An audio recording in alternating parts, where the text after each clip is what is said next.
Chers intervenants, chers amis de la Maison Heinrich Heine, bienvenue à notre table ronde en ligne intitulée La politique migratoire de l'Union européenne, comment sortir de l'impasse? Une thématique parmi les plus difficiles à traiter compte tenu de ses composantes humaines, morales, politiques, géopolitiques, techniques. Depuis plusieurs décennies, l'Union européenne est confrontée à la question des réfugiés et des migrants. La Grèce et l'Italie ont longtemps été laissées seules en première ligne, alors que leurs partenaires de l'Union européenne détournaient pudiquement le regard. Il a fallu attendre l'été 2015, avec l'afflux de réfugiés en Europe centrale, pour que la question soit placée au centre des débats européens. Depuis cette date, et malgré les efforts de la Commission pour mettre en place une politique cohérente et solidaire, le manque de volonté des États européens pour établir des mesures de protection des migrants dans la zone méditerranée est patent, pour citer un constat récent du Conseil de l'Europe. Parallèlement, certains États membres recourent à des mesures de plus en plus déterminées pour dissuader les migrants, sans parler des méthodes expéditives attribuées à l'agence Frontex.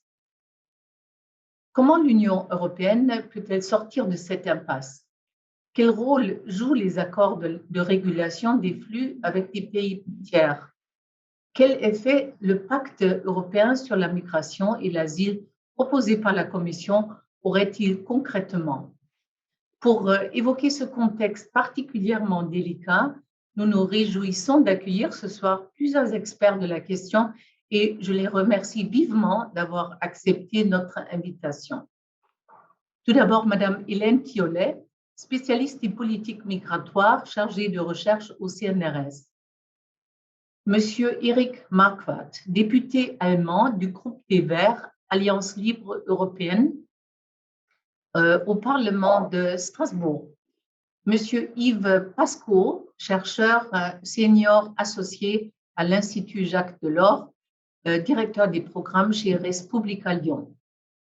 Je remercie Madame Sabine Sifus-Arnaud, chef du service international du magazine Challenge, que nous avons déjà eu le plaisir d'accueillir à plusieurs reprises, d'avoir accepté d'assurer l'animation de notre débat.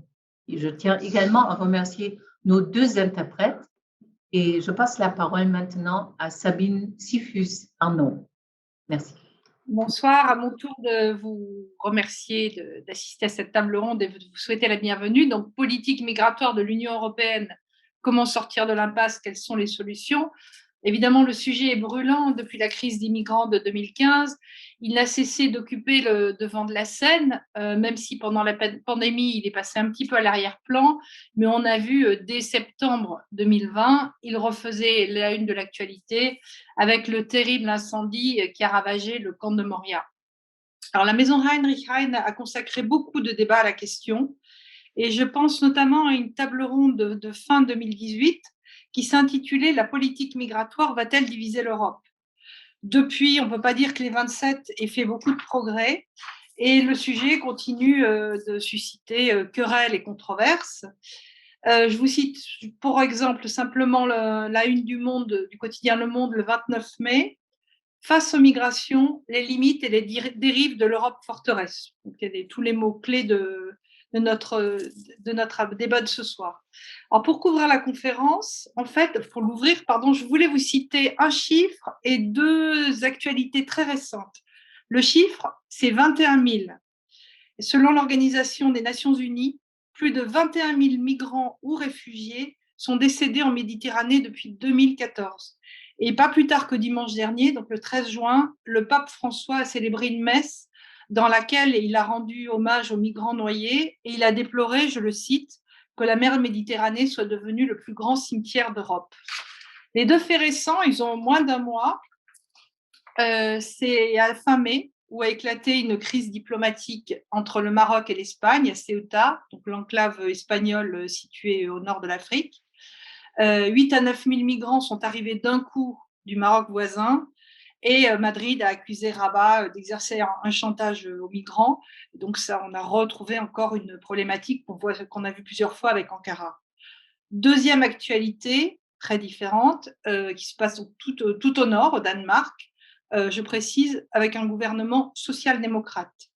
Donc, ce gouvernement a adopté qui avait déjà une législation très stricte en matière d'immigration et d'asile, a adopté une loi qui a suscité l'indignation aussi bien dans les ONG qu'à la Commission européenne. Et donc, selon cette loi, on devrait pouvoir traiter hors de l'Europe les demandes d'asile et donc permettre de créer des centres d'asile délocalisés, par exemple au Rwanda ou en Érythrée. Donc, nous en arrivons à la question que nous avons, vaste débat, la question que nous allons essayer de traiter ce soir avec nos 3 experts. Comment l'Union européenne peut-elle repenser sa politique migratoire? Quel rôle peuvent jouer les accords avec les pays tiers? Quelle place pour des acteurs comme les villes ou les ONG dans la politique migratoire européenne? Alors, nous avons ces 3 spécialistes que Madame Deusen a déjà présentés. Je voulais vous parler d'eux en 2 ou 3 mots parce que moi, pour préparer, je leur ai parlé et j'ai voulu notamment savoir pourquoi ils s'étaient intéressés au thème des migrations. Donc, ce qui est intéressant, c'est que nos 3 spécialistes sont très complémentaires. Messieurs Marquardt et Pasco connaissent le système de l'intérieur et Madame Thiollet, elle observe la politique migratoire de l'UE depuis l'extérieur et notamment depuis l'Afrique et le Moyen-Orient. Alors, quelques mots sur eux avant de leur laisser la parole et chacun d'eux répondra à la question liminaire par une dizaine de minutes de présentation. Alors, Madame Thiollet a suivi une formation classique de littéraire helléniste et elle m'a confié que c'était grâce à l'étude du grec ancien et au récit des voyages qu'elle s'est intéressée à la question de la migration. Évidemment, c'était un début. Après, aujourd'hui, elle est chargée de recherche au CNRS. Elle est donc spécialiste de l'Afrique et du Moyen-Orient. Et ce qui est intéressant aussi, c'est qu'elle a travaillé dans des camps de réfugiés, notamment au Soudan et au Yémen, et qu'elle a aussi été consultante pour Médecins du Monde. Yves Pasco, lui, est arrivé à travailler sur l'immigration parce qu'il a été sensibilisé à la question dès l'enfance. Sa maman était irlandaise, ils habitaient au Pays Basque et donc il a tout de suite perçu ce que c'était que d'être étranger dans un pays, même si c'était une Européenne en Europe. Il a longtemps dirigé la chaire Schengen, difficile à dire, de l'université de Nantes. Aujourd'hui, il travaille pour la prestigieuse Fondation de l'Or. Et depuis un an, il est aussi conseiller municipal à la mairie de Nantes, donc sous l'étiquette Société civile, et il s'occupe des questions d'immigration, donc côté opérationnel. Donc il nous parlera lui aussi de son expérience qui est très intéressante.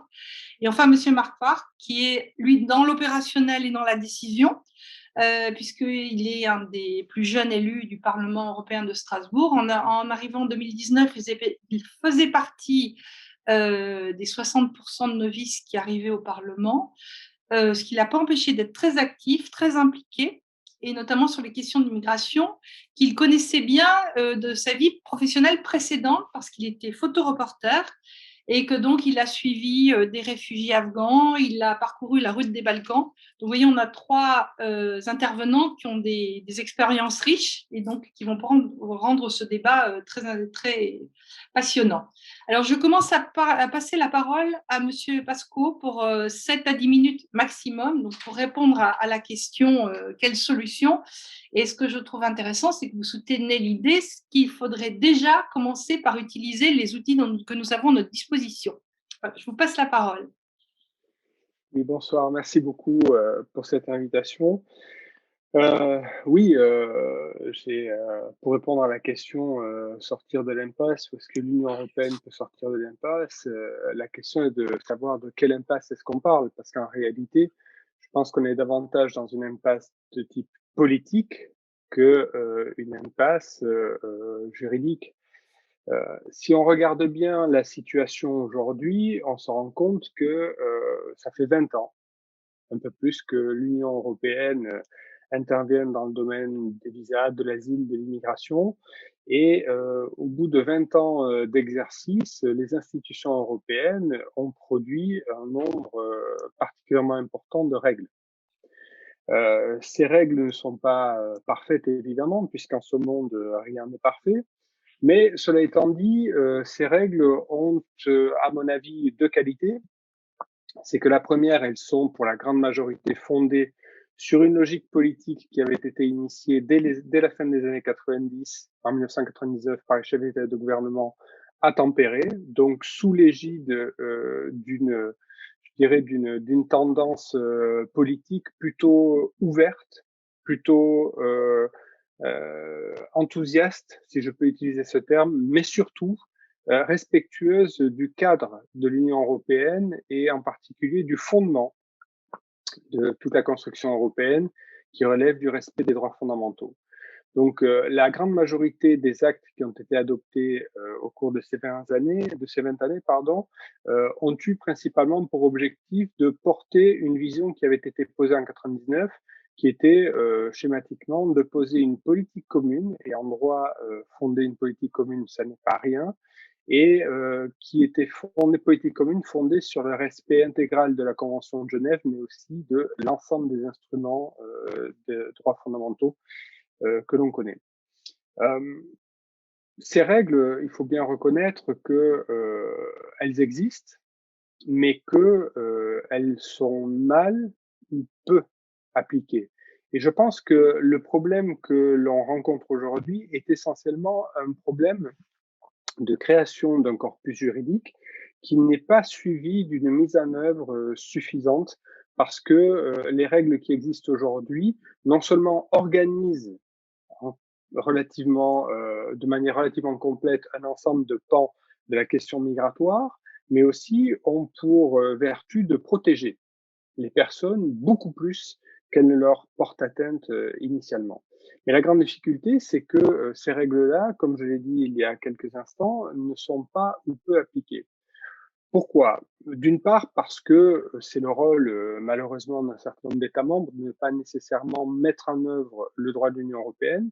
D'autre part, c'est la carence de la gardienne des traités, autrement dit de la Commission européenne, à introduire un ensemble d'actions qui viendraient témoigner de la non-application ou de la mauvaise application par les États membres des règles existantes. Je veux dire par là que, au-delà des règles qui organisent et qui protègent, on avait aussi, et on a encore dans le cadre juridique de l'Union européenne, un ensemble de dispositifs qui doivent permettre de prévenir et d'anticiper les crises, telles que celles que l'on a connues en 2015 et 2016. Or, ces mécanismes, je renvoie pour ceux qui s'y connaissent le mieux à l'article 33 du fameux règlement de Dublin qui avait pour objet d'établir un mécanisme d'alerte rapide, n'ont jamais été activés. Les mécanismes de réponse, eux non plus, n'ont jamais été activés puisqu'il existe une directive au niveau de l'Union européenne qui est une directive dite protection temporaire qui a pour objet d'accorder une protection immédiate en cas d'afflux massif de personnes. Cette directive existait dans le droit de l'Union européenne et normalement dans le droit des États membres et elle non plus n'a jamais été mise en œuvre. La réalité, c'est que lorsqu'on veut bien rentrer dans, je dirais, la densité de l'acquis européen en matière de gestion des frontières intérieures et extérieures, qui est particulièrement développée. Si l'on veut bien rentrer dans la granularité du système européen d'asile commun, qui comprend, en tout et pour tout, 6 à 7 textes extrêmement développés.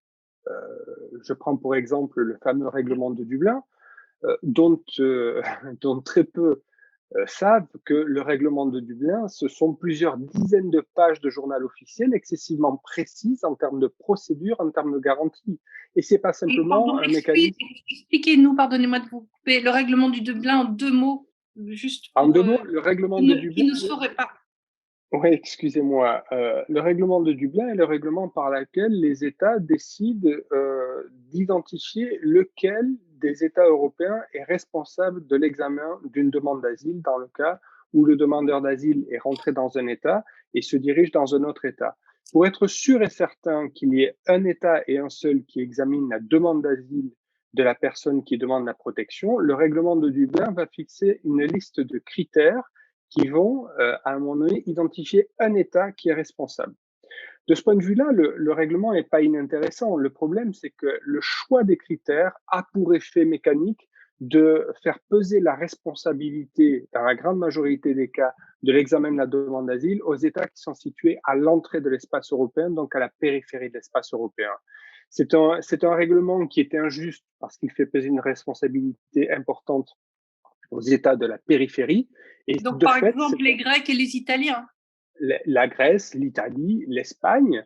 Et c'est un règlement qui est inefficace parce que ces États-là ont bien compris que, ayant la plus grande responsabilité, ils n'appliquent pas avec la diligence requise ces règles-là.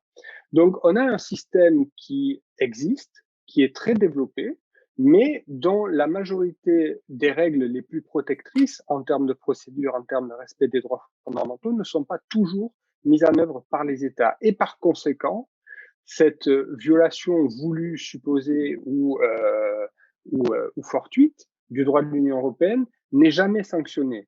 Et de fait, on voit que les États eh bien, appliquent comme ils l'entendent les règles européennes.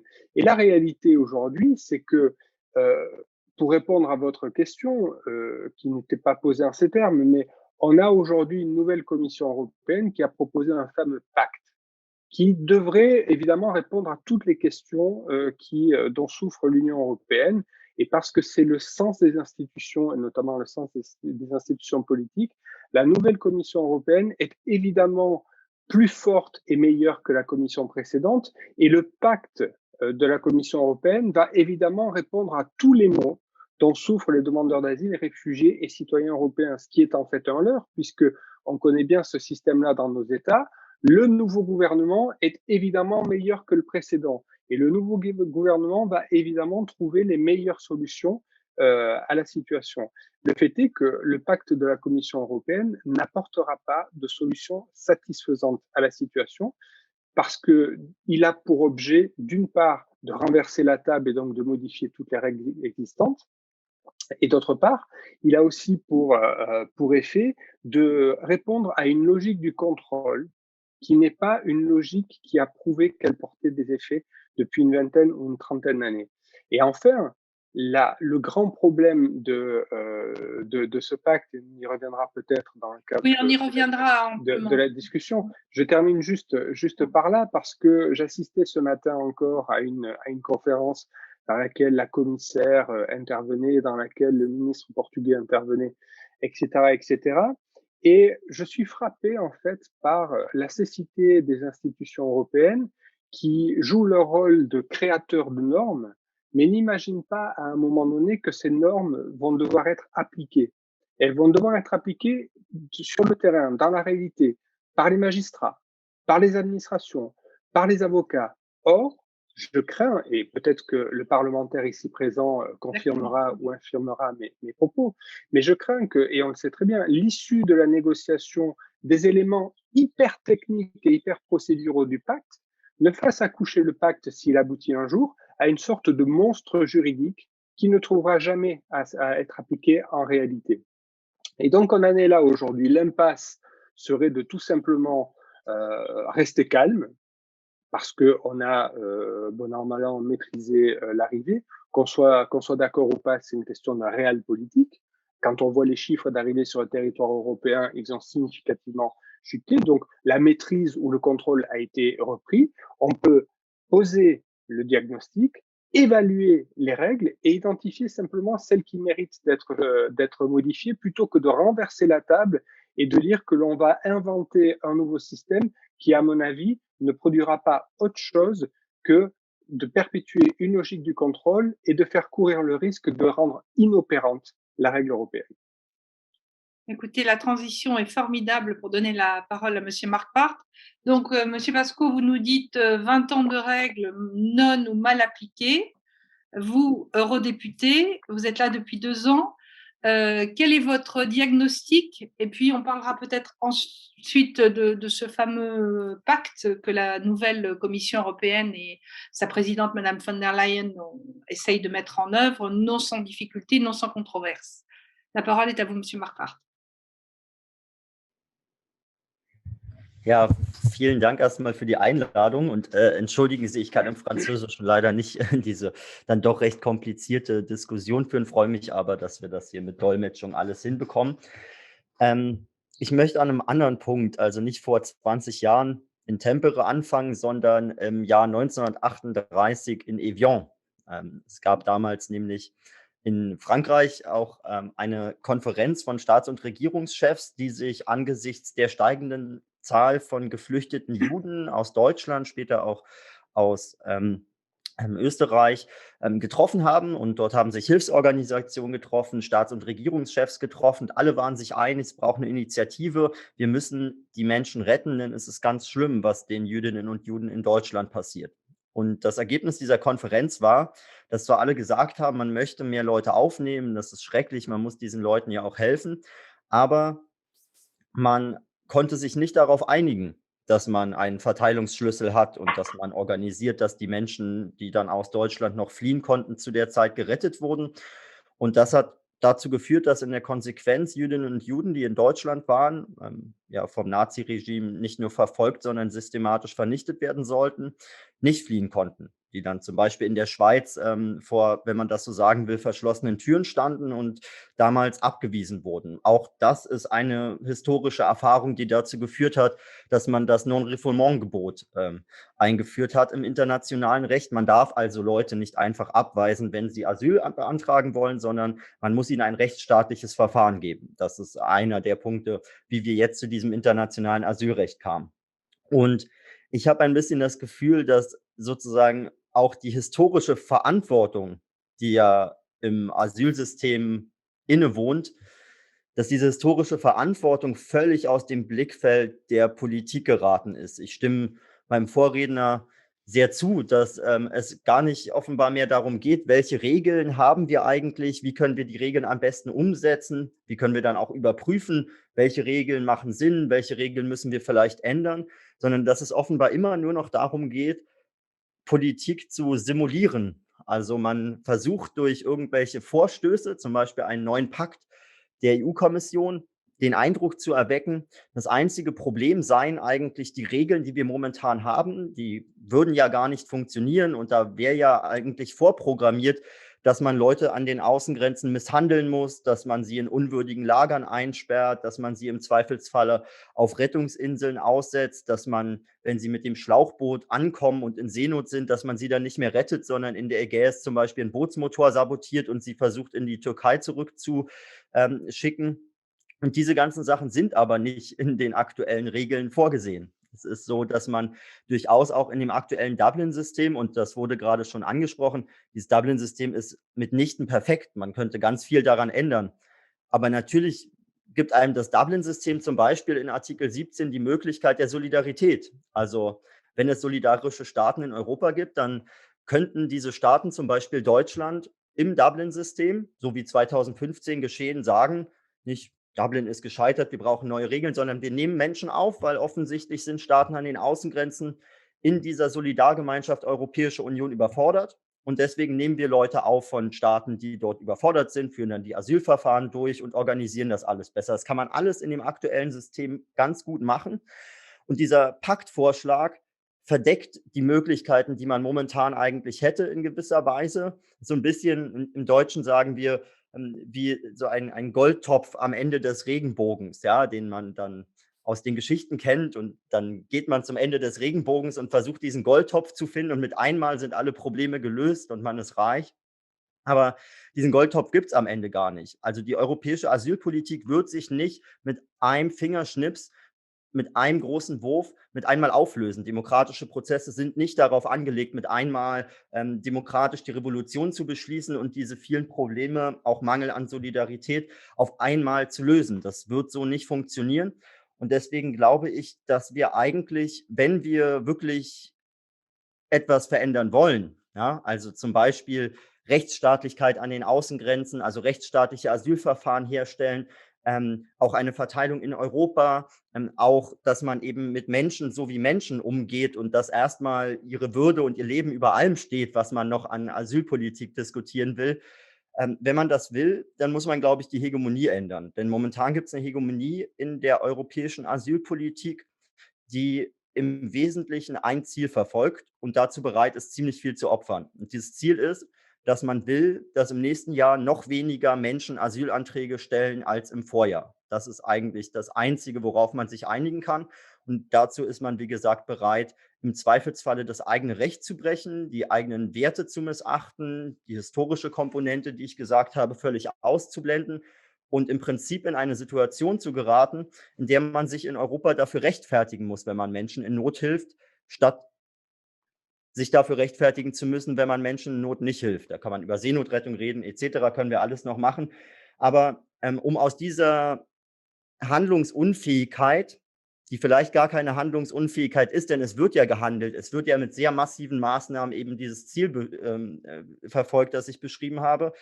Aber um aus dieser, sagen wir, demokratisch-moralischen Handlungsunfähigkeit herauszukommen, muss man, glaube ich, einen anderen Weg gehen, als den Weg mit 27 EU-Staaten einen Konsens zu suchen, wenn man weiß, dass man da mit Leuten diskutiert, die als Staats- und Regierungschefs das Problem gar nicht lösen wollen, sondern im Gegenteil, die eigentlich von dem Problem politisch profitieren wollen, daraus politisches Kapital schlagen wollen. Man könnte Ungarn als Beispiel nehmen, aber man kann auch über andere Staaten reden.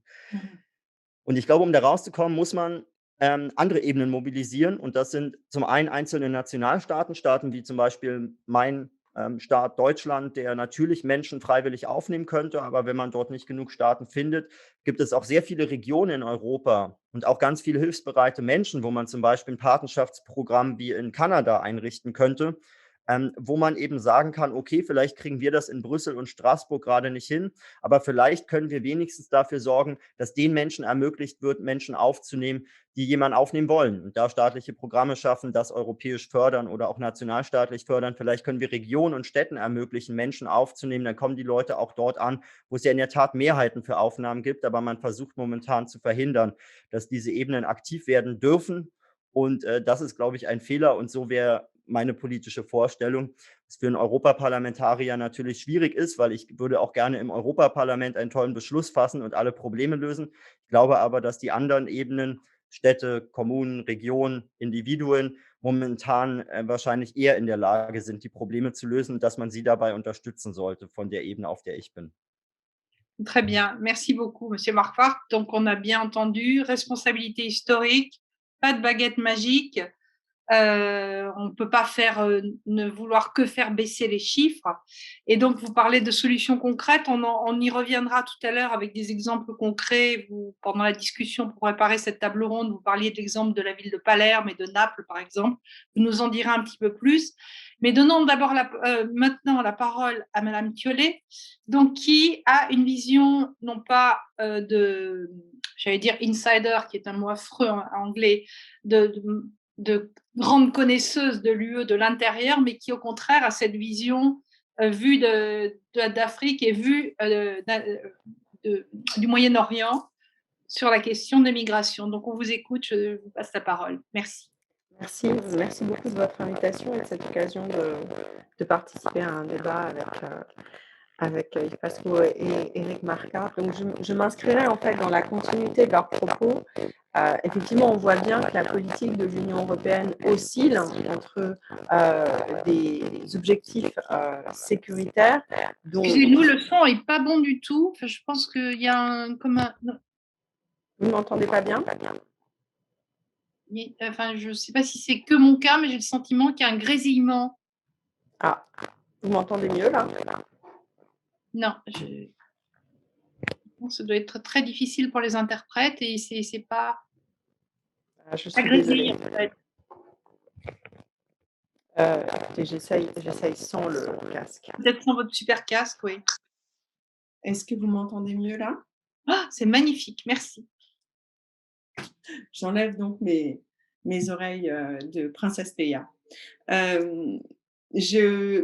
La politique européenne donc oscille entre des objectifs sécuritaires qui sont en général formulés comme des objectifs visant à lutter contre l'immigration clandestine et qui ont justifié le renforcement des moyens mis à disposition par l'ensemble des États membres à cet effet, l'émergence aussi de Frontex, l'agence Union européenne des frontières, comme une agence extrêmement riche et dotée d'un personnel exponentiel qui est passé d'un budget de 19 millions d'euros en 2006 à 550 millions d'euros en 219, et des objectifs dits humanitaires qui, eux, viseraient plus précisément à prendre en charge les demandeurs d'asile ou les réfugiés, et qui ont été un peu manifestés par différents dispositifs, dont celui des hotspots qui avait vocation à filtrer en fait le bon grain de livret à l'arrivée aux frontières de l'UE de ces personnes qui traversaient les frontières internationales illégalement.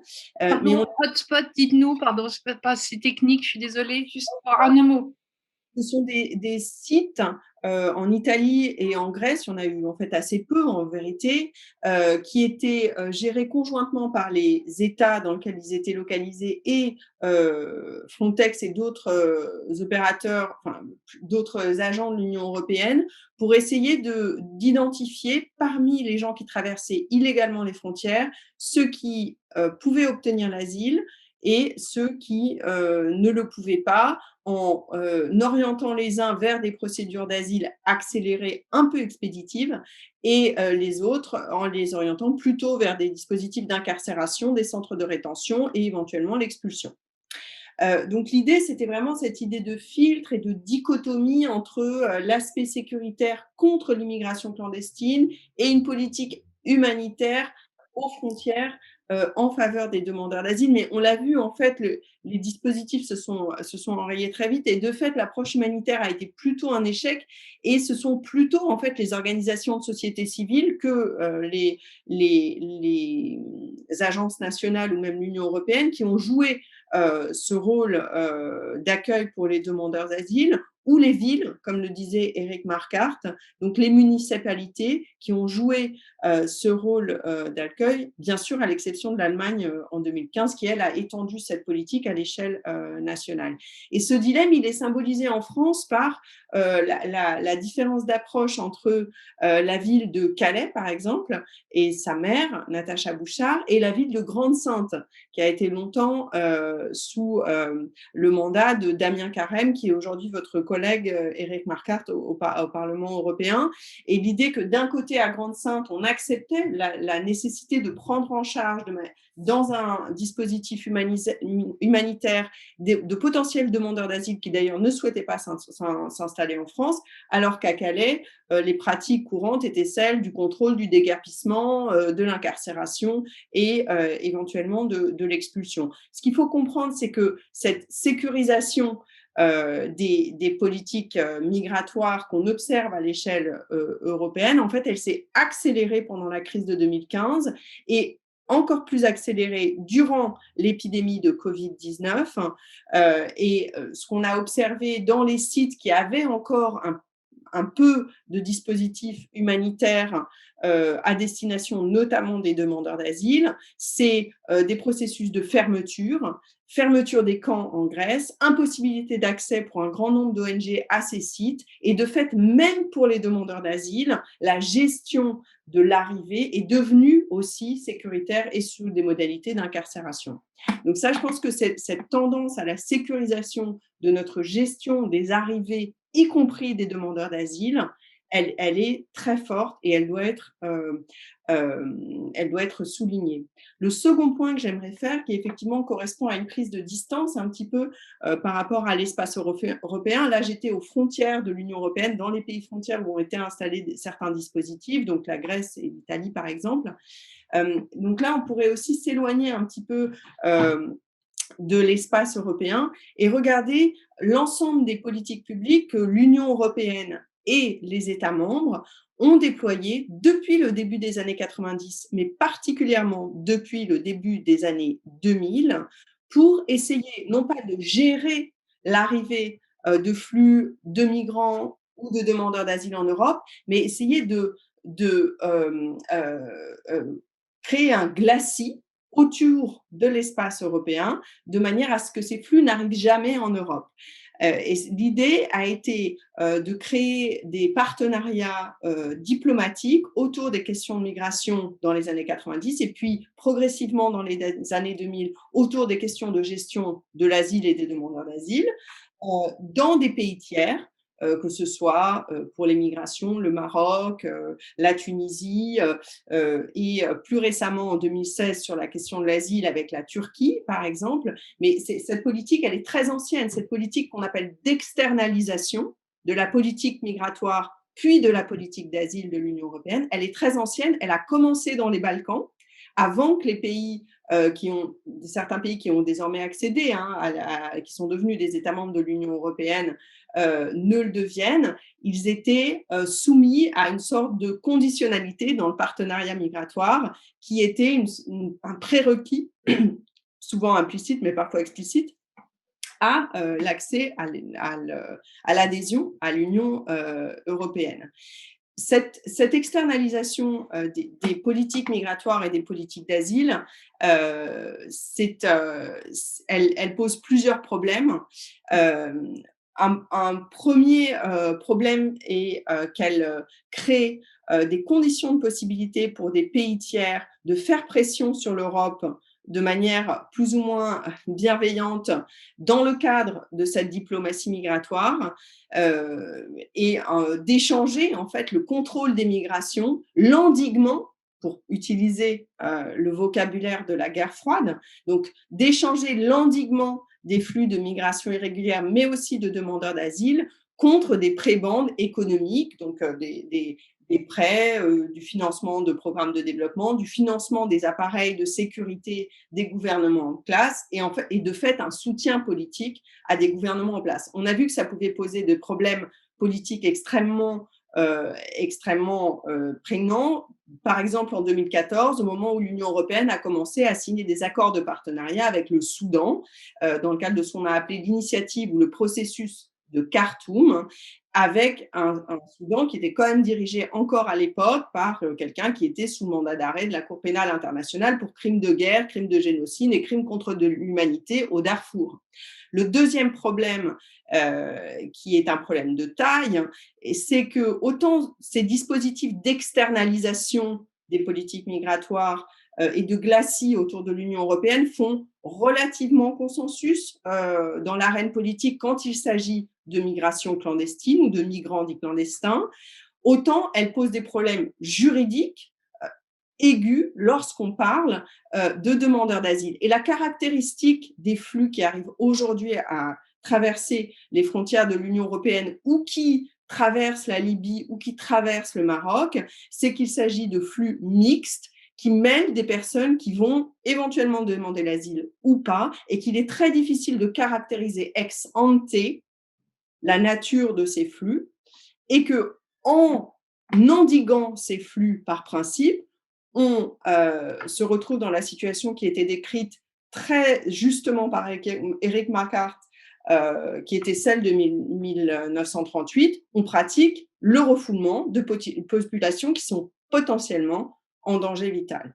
Et donc, on se retrouve en contradiction avec le droit international public et avec un certain nombre de conventions qui ont d'ailleurs amené certains avocats à engager des poursuites contre l'Union européenne en la matière. Le troisième point, et j'en finirai là, c'est que paradoxalement, en nourrissant ces politiques d'externalisation de la gestion des migrations et de l'asile et en créant ce glacis autour de l'Europe, on alimente, et c'est malheureux, les circuits de la migration clandestine. On alimente les business des passeurs, de ceux qu'on appelle les passeurs.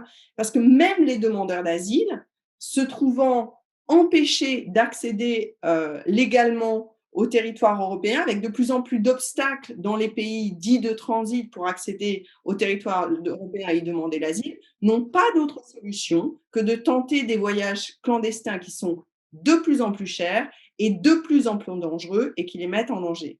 Donc ici, on a donc une contradiction très forte de ces politiques de lutte contre l'immigration clandestine qui, parce qu'elles touchent à la fois de potentiels migrants clandestins, mais aussi de potentiels demandeurs d'asile, mettent l'ensemble de ces populations dans des situations de danger vital dramatiques et aussi augmentent très, très fortement le coût de la migration pour ces personnes, le coût financier et le coût humain. Merci beaucoup. Simplement, si nous avons des auditeurs allemands, je voulais préciser, vous avez parlé de Grande-Synthe et de Calais.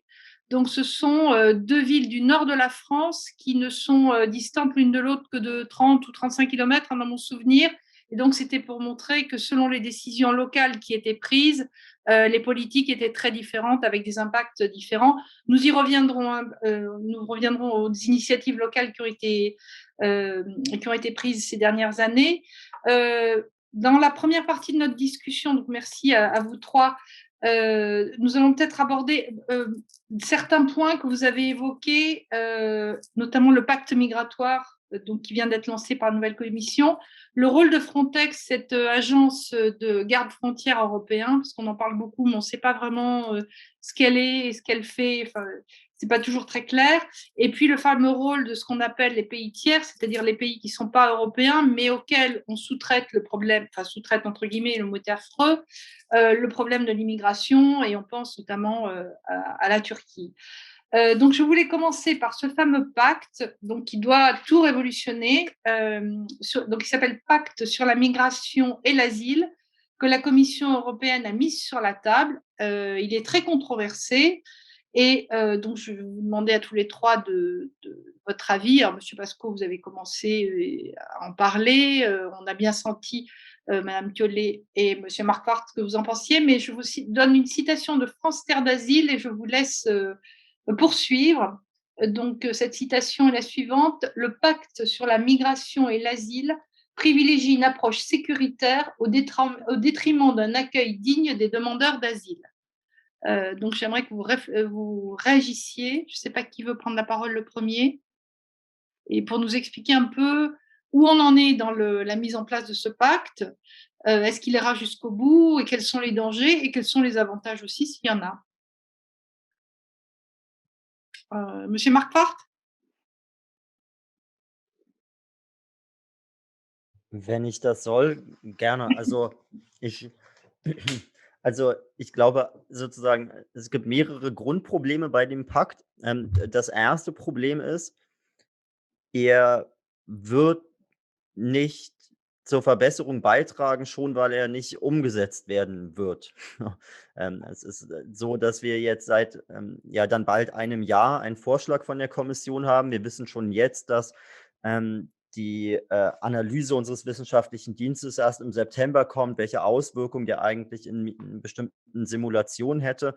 Also es ist einfach nicht mit einer kurzfristigen Lösung zu rechnen. Der zweite Punkt ist, dass selbst wenn der Vorschlag der Kommission so umgesetzt werden würde,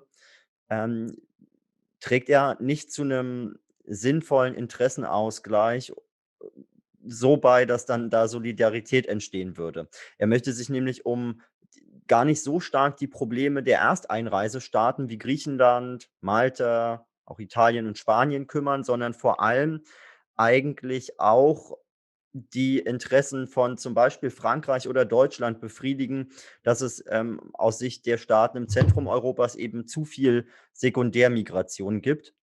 Und man glaubt, man könnte sozusagen diese ganzen recht komplexen Effekte, also Sekundärmigration, dadurch abfedern, dass man relativ viele Leute, die wahrscheinlich nicht so gute Chancen haben, dann am Ende ein Asyl zu bekommen in Europa, dass man diese Leute quasi schon an den Außengrenzen abfängt und einsperrt und in einem sozusagen Zaubertrick, weil das seit Jahrzehnten nicht so funktioniert, wie man sich das da in diesem Pakt vorstellt, dann einfach in einem Schnellverfahren beurteilen und wer Asyl bekommt, kann weiterreisen, wer kein Asyl bekommt, wird zurückgeschickt.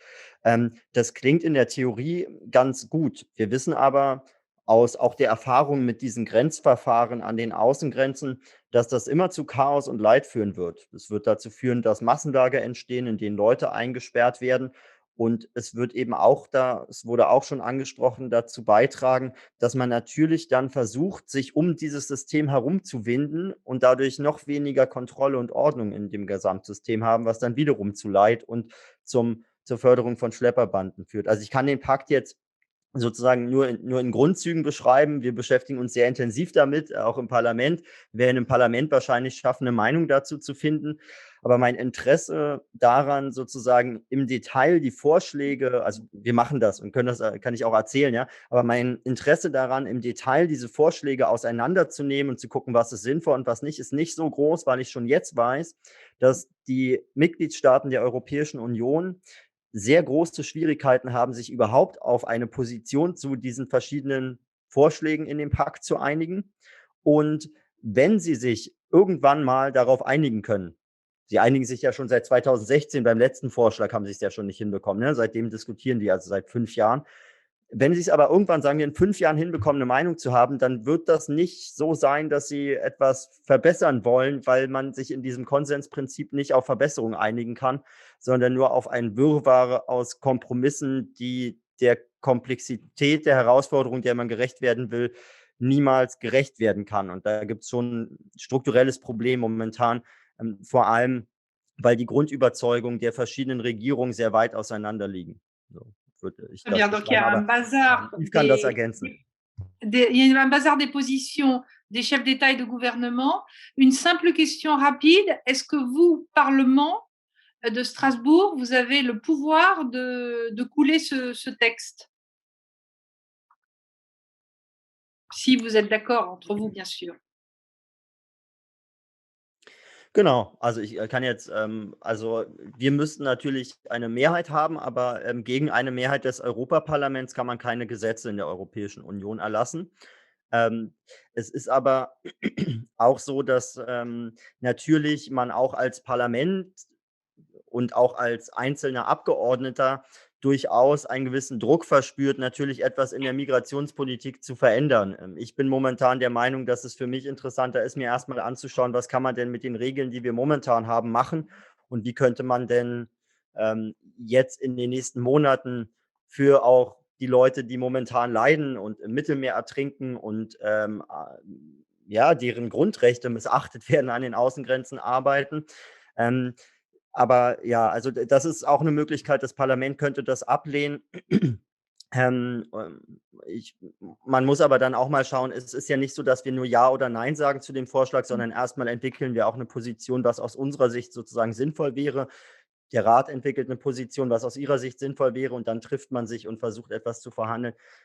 Ich attestiere nur sozusagen mit dem, was ich jetzt hier in den letzten 2 Jahren auch gelernt habe, dass es in dem Rat einfach keine sinnvolle Verhandlungsposition geben wird und dass es sehr schwer wird, da was Sinnvolles rauszukriegen, ja. Le Conseil européen étant l'association des 27 chefs d'État et de gouvernement. Monsieur Pasco et Madame Thiollet, vous avez quelque chose à rajouter sur ce, ou peut-être donner un exemple concret de l'effet délétère que pourrait jouer ce pacte? Juste peut-être indiquer qu'il y a une sorte de compétition des champs juridiques entre ce que propose le nouveau pacte ou ce qui s'est passé déjà aux frontières avec les hotspots, entre le régime de gestion des demandes d'asile, pas seulement rapide, mais aussi expéditif, une justice expéditive qui a été mise en place dans le cadre de ce qu'on a appelé la crise des migrants à partir de 2015, et les régimes de demande d'asile dans les pays membres. C'est-à-dire qu'en fait, on a un système d'asile à 2 vitesses. L'asile aux frontières, dans ces zones qui sont considérées comme en tension, et l'asile dans les dispositifs nationaux, dans lesquels le temps de l'examen est certes accéléré, par exemple en France, mais il est un peu plus long, où il y a des procédures de recours qui, elles aussi, donnent le temps de l'examen. Et donc, on peut vraiment se poser la question même de la viabilité juridique de ce système à 2 vitesses à l'échelle européenne. Le but est bien sûr d'intégrer au plus la politique d'asile des différents États membres, mais on a bien vu que chaque pays a une politique d'asile qui reste propre, ne serait-ce par exemple que dans les doctrines qui sont adoptées par chaque État en matière d'octroi de l'asile. C'est-à-dire que l'Allemagne ne donne pas l'asile aussi facilement on va dire aux Arméniens aux Albanais. C'est la même chose pour la France. Donc, les taux d'acceptation en fonction des nationalités varient énormément. Ils varient en fonction des pays, des États membres. Ils varient aussi dans le temps. Le cas des Afghans est un cas emblématique. On a toujours beaucoup d'arrivées de réfugiés afghans dans un certain nombre de pays européens, mais le taux d'acceptation de ces demandes varie d'un pays à l'autre. Et Monsieur Pasco, vous avez déjà parlé du pacte. Est-ce que vous souhaitez en parler davantage ou, pour reprendre l'expression de Mme Thiollet, qui parlait de procédure expéditive, est-ce que vous préférez commencer sur Frontex? Je peux parler Puissiez-vous de nous tout si vous expliquer? voulez. Si vous avez à peu près 4 heures devant vous, Non, on peut pas tout à aborder fait. tous les sujets. Non, sur le pacte et ensuite Frontex. Le pacte, en fait, il fallait pas nécessairement être grand clair pour savoir que il allait accoucher d'une approche qui est une approche qui n'est pas autre chose que celle que les États ont posée sur le papier. Il y a un préalable à ce que je vais dire, c'est que rien, mais rien ne se fait au niveau de l'Union européenne sans les États. Vous pouvez avoir la meilleure commission du monde, vous pouvez avoir le meilleur Parlement européen du monde, la meilleure Cour de justice du monde. Les États membres demeurent les éléments centraux de la politique qui est mise en œuvre au niveau de l'Union européenne, à tout le moins des orientations. En juin 2019, il ne faut pas remonter très très loin, les États européens, les chefs d'État et de gouvernement ont adopté ce qu'ils ont qualifié des orientations stratégiques 2019-2024. Et ces orientations stratégiques avaient pour objet de poser le cadre dans lequel les chefs d'État et de gouvernement invitaient les institutions européennes à travailler dans les 5 ans à venir. Et pour ce qui relève de la question migratoire, trois points émergeaient de ces orientations stratégiques. Premier point, le renforcement de la frontière extérieure de l'espace Schengen. Deuxième point, le retour des personnes en situation irrégulière. Troisième point, le partenariat avec les pays tiers, en particulier et essentiellement sur la lutte contre l'immigration clandestine. Voilà les axes qui avaient été posés par les chefs d'État et de gouvernement, et voilà ce que traduit de manière assez acrobatique parfois la Commission européenne dans son pacte. Le pacte n'est pas autre chose que cette logique du contrôle perpétuel que les États souhaitent exercer sur les personnes. Et ça a été très bien dit préalablement. L'objectif des États est d'avoir le nombre le plus petit possible de demandeurs d'asile sur son territoire. Voilà la dimension politique. Donc, le pacte ensuite va se traduire dans des schémas juridiques, dans des schémas de procédure, parce que la logique du contrôle, c'est pas simplement une logique de contrôle aux frontières, c'est aussi une logique de contrôle sur les personnes. Et comment est-ce qu'on contrôle juridiquement les personnes? C'est en établissant des procédures de plus en plus tatillonnes, de plus en plus précises. La Commission européenne a présenté dans le pacte un ensemble de procédures, notamment en matière d'asile, qui sont des procédures essentiellement de contrôle. Vous verrez qu'à l'issue de la négociation, les États rajouteront des couches de contrôle supplémentaires de telle sorte que on aura le sentiment de contrôler les personnes sans véritablement les contrôler parce que ces règles ne seront pas appliquées. Voilà un exemple. J'en termine là et je passe à Frontex. Frontex. Attendez, on va peut-être juste donner 2-3 éléments pour qui ne connaîtraient pas. Je pense que c'est très connu, mais dire que c'est une agence qui a été créée en 2004, qu'elle a son siège à Varsovie, qu'elle est censée assister les États membres pour la surveillance des frontières. Donc, on a en tête les fameux bateaux de Frontex, et que son budget a augmenté, comme l'a dit Madame Thiollet, et qu'on devrait arriver à 10 000 gardes frontières en 2027, par la volonté justement de ces États qui veulent devenir cette fameuse Europe forteresse. Je vous laisse la parole, pardonnez-moi, je voulais juste donner 2-3 indications. Hélène Thiollet l'a bien rappelé, le budget de Frontex a explosé. Mais c'est le budget, ce sont les pouvoirs, ce sont les moyens de Frontex qui ont été développés. De ce point de vue-là, les États, c'est un choix des États européens de développer ce dispositif de coordination, de contrôle aux frontières extérieures de l'espace européen. Moi, sur le papier, j'ai pas de difficulté à voir le développement de Frontex, pour autant que les actions qui sont menées le soient dans le plein respect des droits fondamentaux. Et c'est là qu'on a un problème. Et c'est là qu'aujourd'hui Frontex a un vrai problème, notamment vis-à-vis du Parlement européen, parce que à l'extension des pouvoirs correspond un élargissement des responsabilités.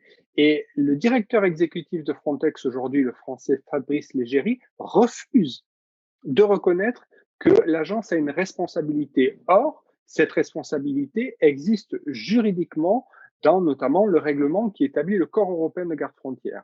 Frontex doit, je vais donner un exemple très simple, le règlement de l'Union européenne indique très clairement que lorsque le directeur exécutif de Frontex a l'information ou craint qu'il y ait des violations de droits fondamentaux dans une opération coordonnée par Frontex, il doit stopper cette opération-là. C'est écrit noir sur blanc, et donc il a une responsabilité de mettre fin à l'opération dans laquelle des violations de droits fondamentaux sont constatées. Eh bien, ça n'a pas été fait. Maintenant, il y a une véritable instruction qui doit avoir lieu pour savoir quel était le degré de connaissance. Mais s'il advenait effectivement que la direction de Frontex avait ces informations-là, eh bien, il y a une responsabilité qui est engagée. Et ça, c'est ce que refuse aujourd'hui l'agence. Et je terminerai en vous indiquant, il y a un très bon article dans The Guardian d'aujourd'hui sur l'ancien directeur exécutif adjoint de Frontex qui indique à quel point cette agence, en fait, a dérivé vers une manière sécuritaire d'appliquer son rôle, vers une approche sécuritaire de sa mission, alors que, et il dit très simplement, il n'y a pas besoin d'armes sur une opération de Frontex, puisque c'est une opération de contrôle qui est coordonnée par Frontex à la demande des États membres, et il n'y a pas besoin d'armes pour véritablement contrôler de son point de vue, et encore moins, c'est évident, mais ça va mieux en le disant, pour porter secours à des personnes qui sont en danger en mer. Voilà la situation dans laquelle nous sommes aujourd'hui, et voilà en fait la situation qui est en réalité un véritable test pour l'Union européenne.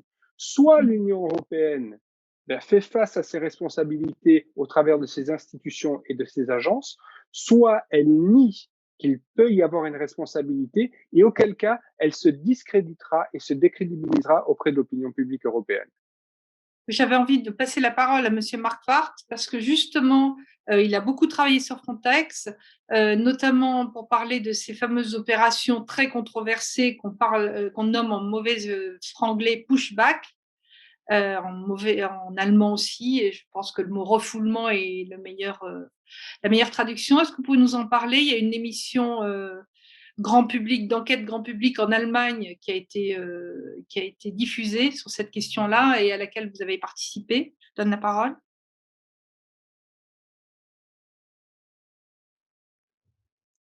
Genau, ich bin auch in der Untersuchungsgruppe, die das Europaparlament eingerichtet hat, um mehr darüber zu erfahren, was Frontex eigentlich genau macht und was dort falsch läuft. Dass wir überhaupt so eine Gruppe brauchen, zeigt schon ein Problem auf, denn eigentlich müsste es ja für das Europaparlament, Frontex ist auch dem Europaparlament rechenschaftspflichtig, völlig klar sein, was bei Frontex passiert, ob es da zu Fehlern kommt, ob diese Fehler abgestellt werden, wie man da gedenkt, mit diesen Fehlern umzugehen. Wir hatten aber das Problem, dass wir eigentlich dann teilweise täglich aus den Zeitungen oder von Informanten, die auch mir Videos zugespielt haben und so weiter, erfahren haben, was denn dort alles an der Außengrenze passiert. Und das wurde eben schon von Yves Pascaud auch dargestellt. Es ist nicht nur die Frage, macht Frontex dort aktiv Menschenrechtsverletzungen, sondern trägt Frontex auch mit Ressourcen der Europäischen Union dazu bei, dass Menschenrechte missachtet werden können, obwohl Frontex eigentlich ganz aktiv auch Menschenrechte unterstützen sollte. So steht das auch alles in den Regeln. Schon darüber geredet, dass nicht so viele Regeln beachtet werden momentan. Aber wir haben zum Beispiel, um das vielleicht etwas plastischer zu machen, in Griechenland eine Situation, dort kommen Menschen mit einem Schlauchboot über eine Meerenge. Diese Schlauchboote sind ganz oft in Seenot, weil sie völlig überladen sind. Und es gibt dort nur türkische und griechische Gewässer. Die Menschen sind also in türkischen Gewässern. Dort kann die türkische Küstenwache sie aufhalten. Dann werden sie in die Türkei zurückgebracht. Oder sie sind in griechischen Gewässern. Dort hätte die griechische Küstenwache dann die Verantwortung, diese Menschen aufzunehmen, an Land zu bringen. Und wenn jemand Asyl beantragen will, dann kann die Person Asyl beantragen. Und jetzt wird seit ungefähr etwas mehr als einem Jahr Frontex dort nicht mehr so eingesetzt wie früher, dass dort also Boote zum Beispiel aus Deutschland, Norwegen oder Dänemark oder auch Frankreich dann von Frontex vermittelt werden. Dann sind die im Frontex-Einsatz dort und dann, wenn sie Boote in Seenot finden, retten sie diese Boote, bringen die an Land. Das passiert seit etwas über einem Jahr nicht mehr, sondern Frontex macht nur noch Aufklärung. Und Griechenland versucht in fast allen Fällen dann zu sagen, ja, vielen Dank, dass ihr dieses Boot gefunden habt. Jetzt fliegt bitte weg. fliegt nicht mehr hier hin, schaut euch nicht an, was passiert. Man schickt auch die Boote weg, also es werden keine Menschen mehr an Bord genommen. Und das dient alles dem Zweck, dass die griechische Küstenwache eben nicht nach den Regeln, nach der Rechtsstaatlichkeit mit diesen Menschen umgeht, sondern dass die Menschen dann illegalerweise, also es ist ein aktiver Rechtsbruch durch den Staat, illegalerweise eben keinen Zugang zu Asylverfahren bekommen und im Gegenteil sogar noch aktiv in größere Gefahr gebracht werden, indem zum Beispiel Bootsmotoren sabotiert werden, die Boote in türkische Gewässer zurückgezogen werden, man auch sie abschreckt mit Warnschüssen teilweise und so.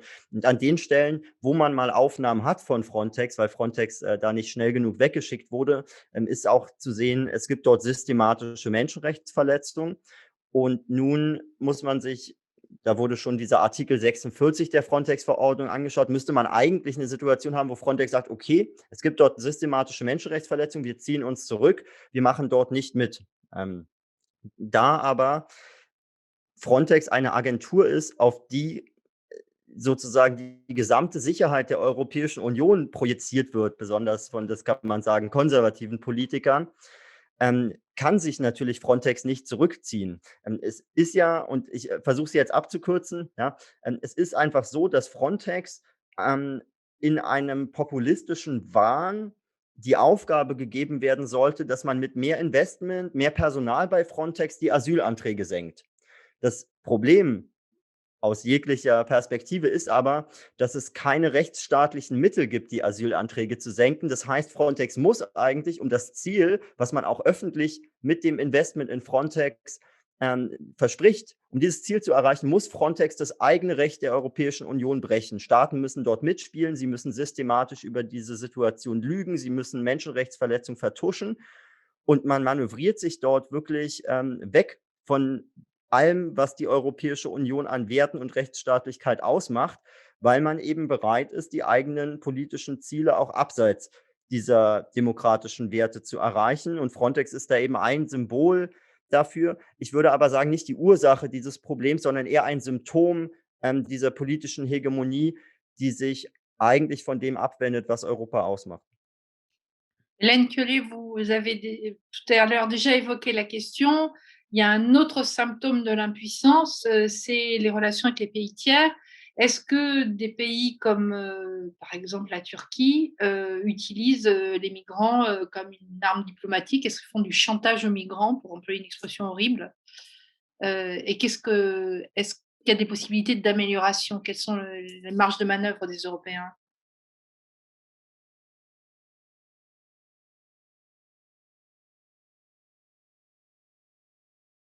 Vous m'avez entendu?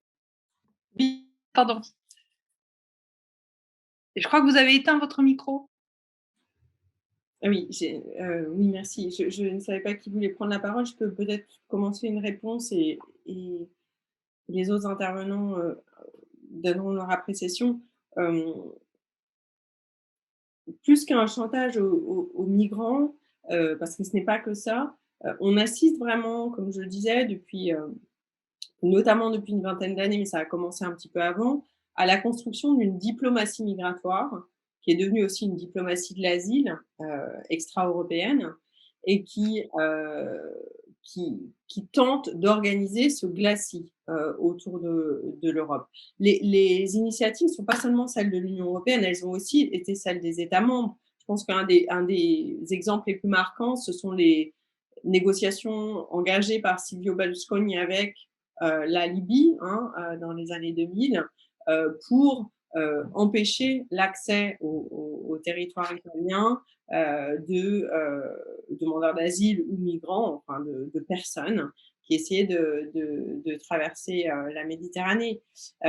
On voit en fait le risque que cela, dans lequel cela engage les pays membres et l'Union européenne qui, elle aussi, s'est lancée dans ces dispositifs de partenariat pour prévenir des traversées, des arrivées. Le risque est bien sûr celui de formes de négociation, chantage, pression, dans un sens comme dans l'autre d'ailleurs, entre les États.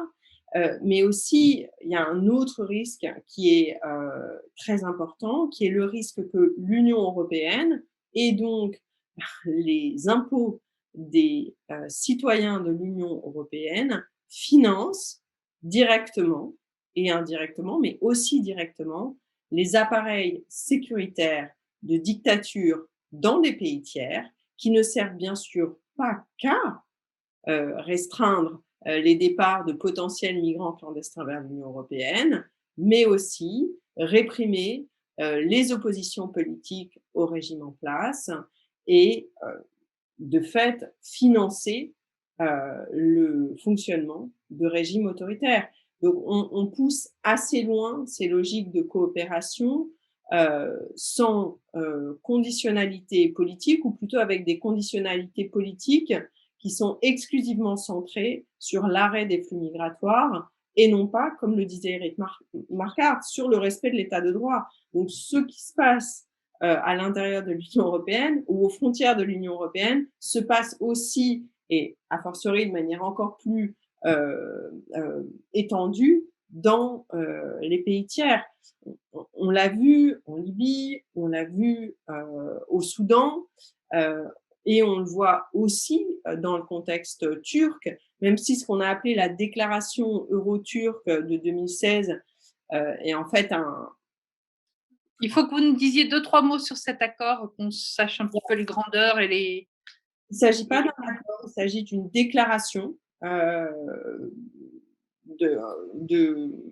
partagée ou conjointe de l'Union européenne et de l'État turc pour la mise en place d'un dispositif d'échange entre des personnes arrivées clandestinement sur un territoire de l'Union européenne, en l'occurrence majoritairement la Grèce, qui seraient renvoyées en Turquie et en échange qui permettrait l'arrivée sur le territoire européen de manière légale de demandeurs d'asile qui auraient été identifiés comme tels ou de réfugiés qui auraient été identifiés comme tels en Turquie. C'était un espèce d'échange de bon grain comme contre de livret. De fait, en fait, il n'y a pas vraiment eu d'échange. En fait, les chiffres sont ridicules, mais ce que ça manifeste, c'est la volonté de contrôler ces flux, alors qu'on sait très bien que en provenance de la Turquie en particulier, l'immense majorité, si ce n'est la quasi-totalité dans les années 2015-2016, des gens qui ont traversé de la Turquie vers la Grèce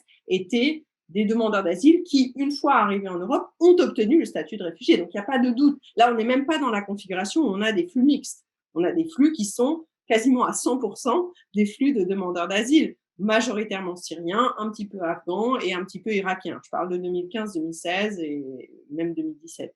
Donc là, il n'y avait absolument aucune ambiguïté sur le fait que, en refusant l'accès au territoire de ces personnes, vu la composition des flux, on était typiquement dans un contexte de refoulement, c'est-à-dire en contradiction avec le droit européen, comme le disait Eric Marquardt, mais aussi en contradiction avec le droit international public et la Convention 1951.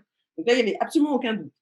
Mais il n'y avait pas une histoire de gros sous avec la Turquie aussi, dans l'accord de mars 2016 ? Et dans cette déclaration, ce qui a été mis en œuvre, c'est la même chose qui a été mise en œuvre avec les pays dits ACP, Afrique, Caraïbes, Pacifique, dans les années 90, dans les années 2000 en particulier, avec les accords de Cotonou, puis avec la conférence de Malte en 2015. C'est-à-dire, ce qui a été mis en place, c'est un dispositif d'aide financière pour gérer l'asile in situ en Turquie. La Turquie gère très bien l'asile. Elle n'avait pas du tout besoin de l'Union européenne pour lui expliquer comment gérer l'asile. Ils ont accueilli 2 millions de personnes sans l'aide de l'Union européenne et ça s'est très bien passé.